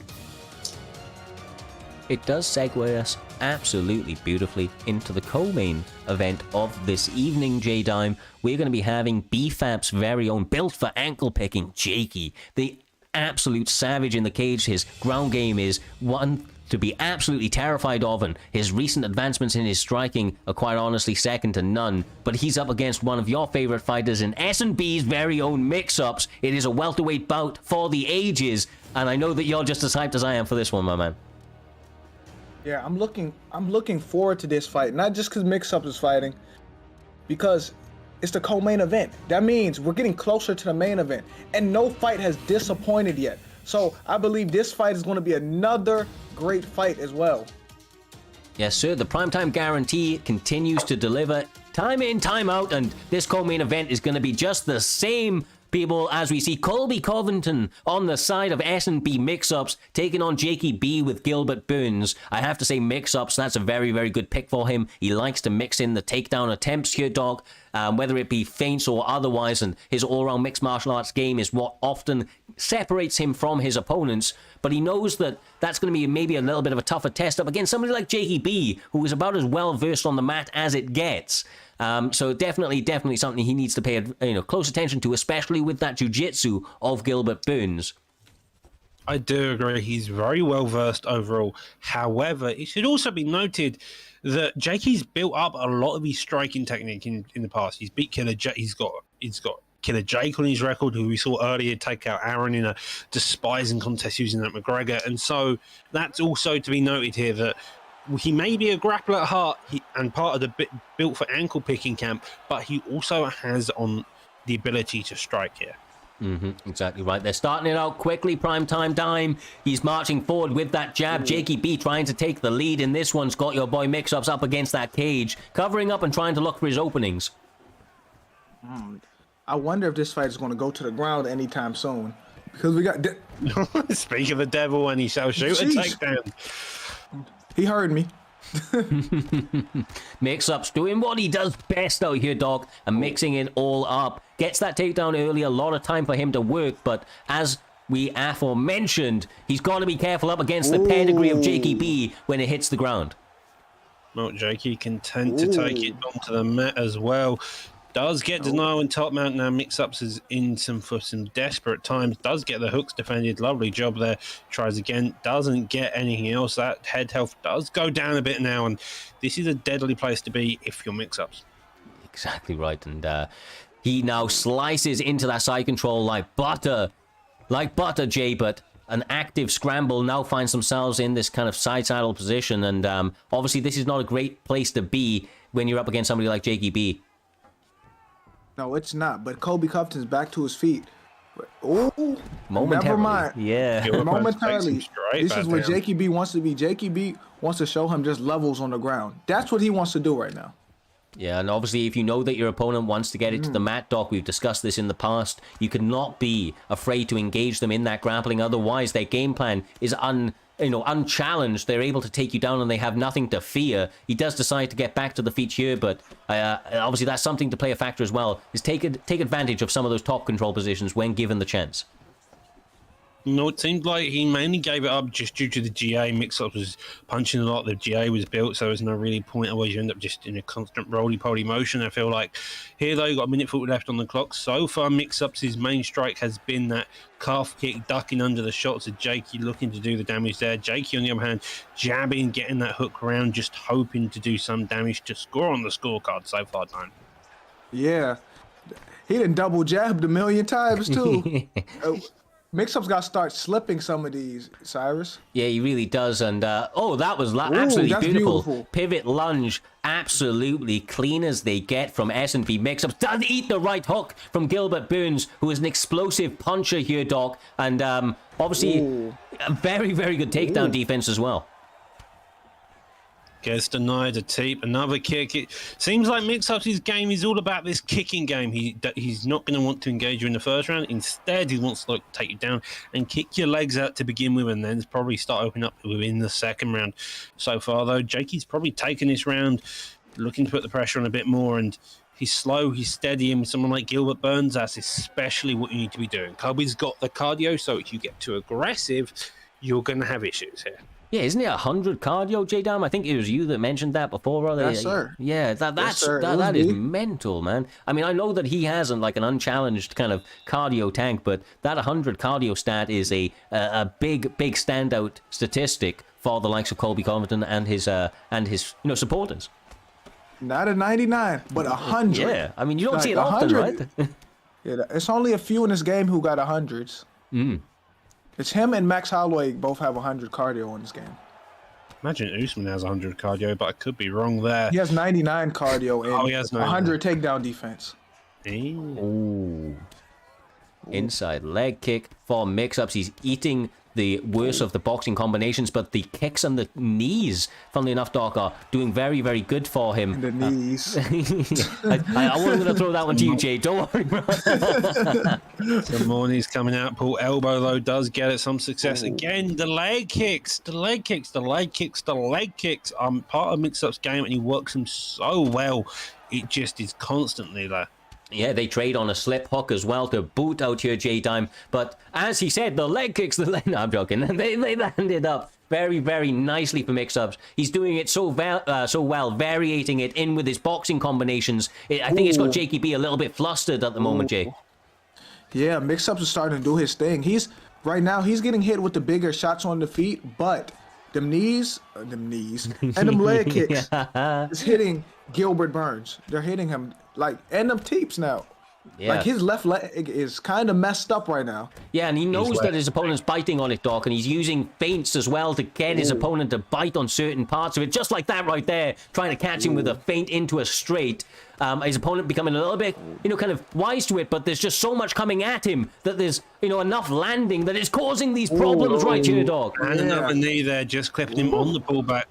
Another knee there as well. Clinch attempt, couple of knees to the head. J-Dime's definitely getting PTSD from this card, it seems like. And we're a minute 50 left on the clock. Burns has probably got to try to find some change of pace here. Otherwise, it's probably down around here, I feel like. Yeah. That leg is messed up. And then, good elbow, but I don't know. Can Gilbert Burns fight in southpaw? What is his switch stance?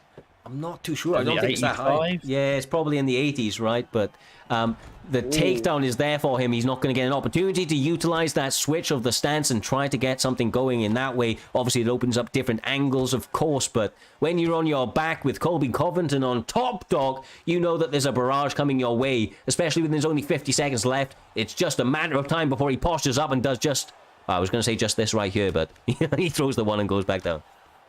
The one and just go down is sometimes the safest bet, especially when you work the rest of the fight. You've kicked Burns' legs out, you've done a bit of the damage to the head. You saw how Kobe was having success there, and so this is now where it comes all to stay. You've got the rubber guard here, could try and get a couple bits of damage off here and hope you win the round, but again, there's no promises, especially when you get stack guard like so, raining down shots.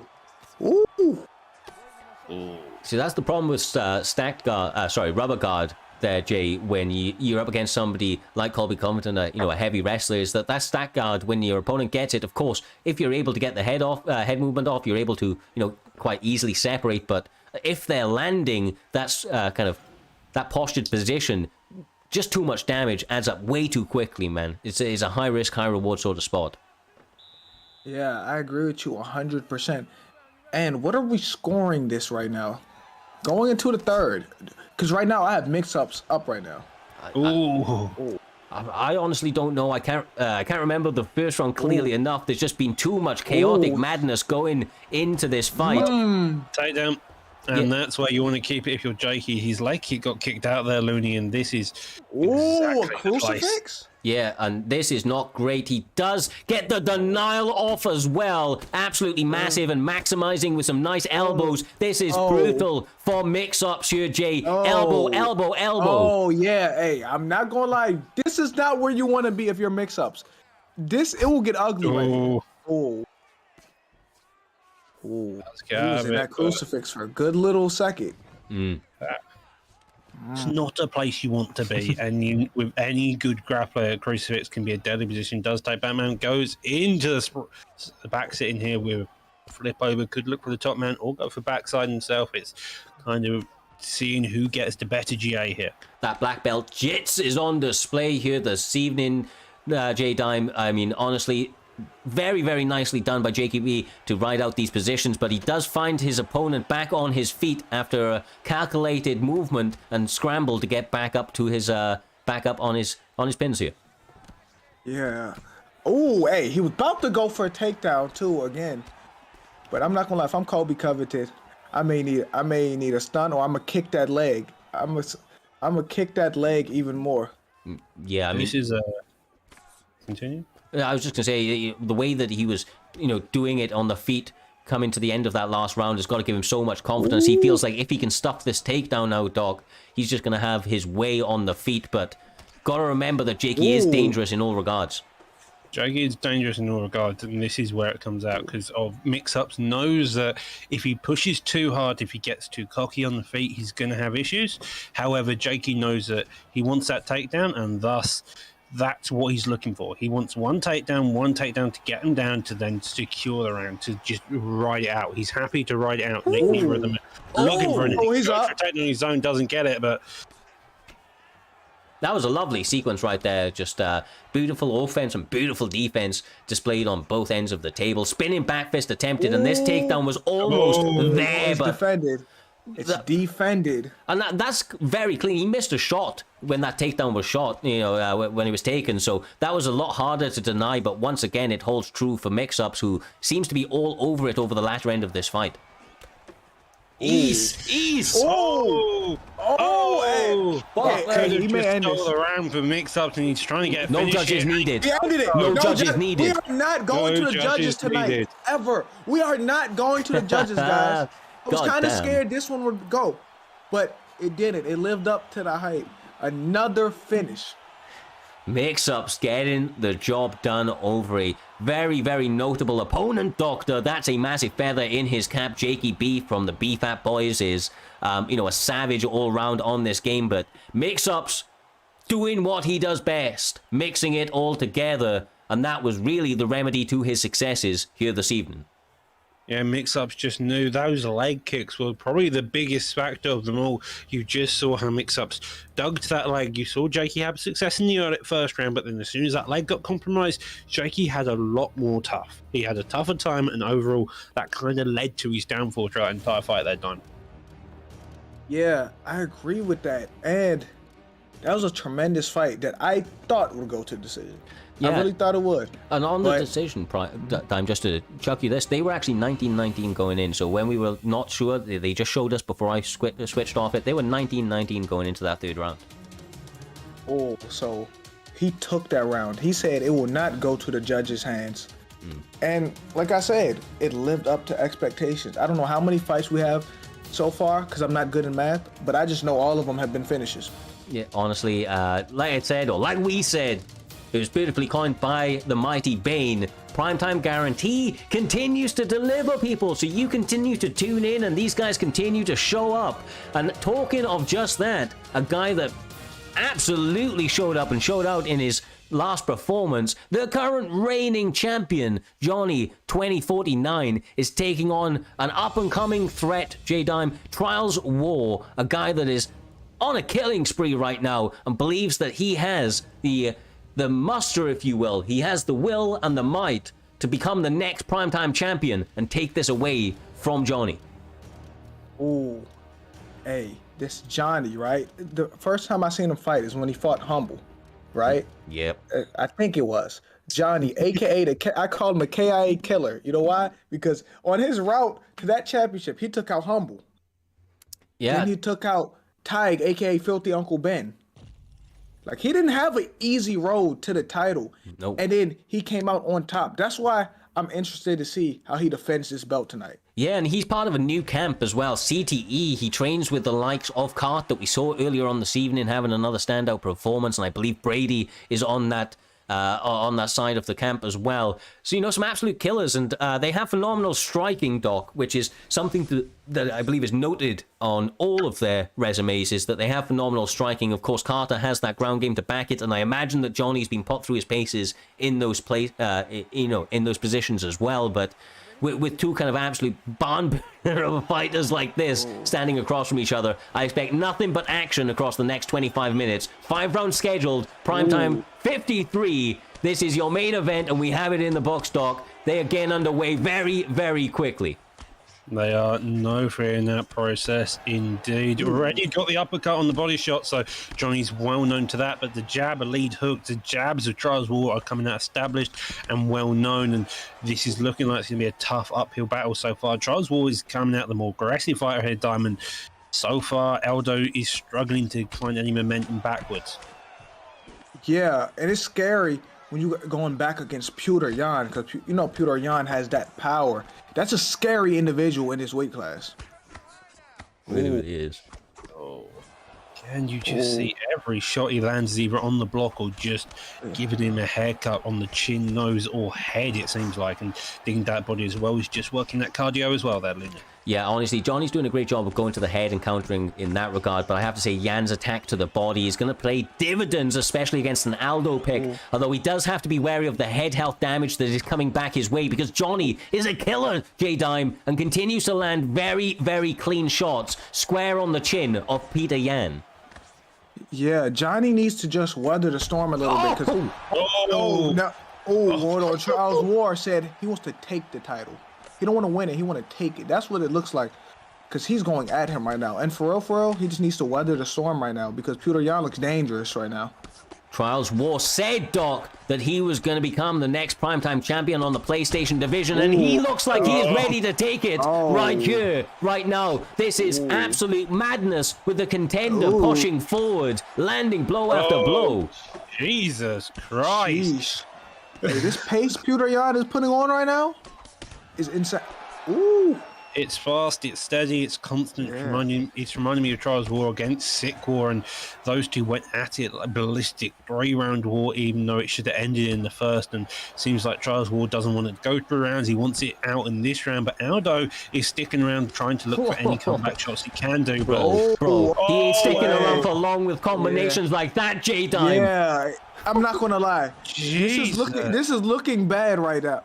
But he is not out this fight. But right now, Peter Yan is doing his thing right now, guys. Yeah, he is styling out there, but the champion trying to answer back, trying to be patient, trying to weather the storm, as you were calling for earlier on, J Diamond. He may be able to do just that, and he's able to evade this madness. Wait. Hey.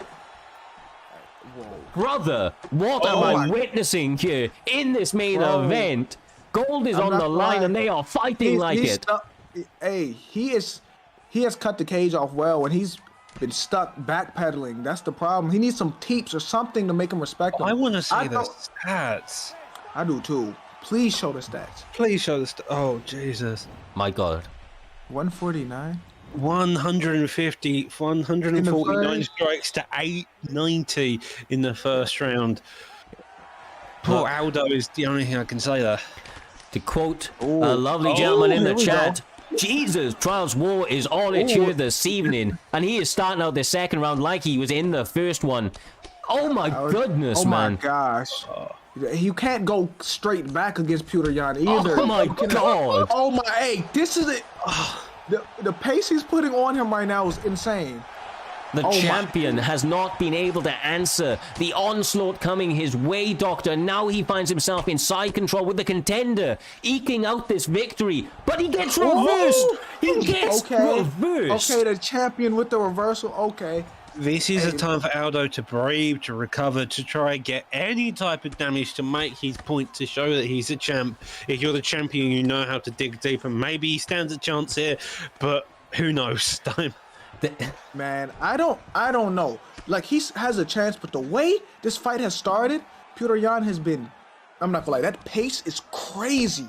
Look, this could potentially go down as one of the best fights in primetime history. And let's be honest, after such early adversity, this is where champions is made.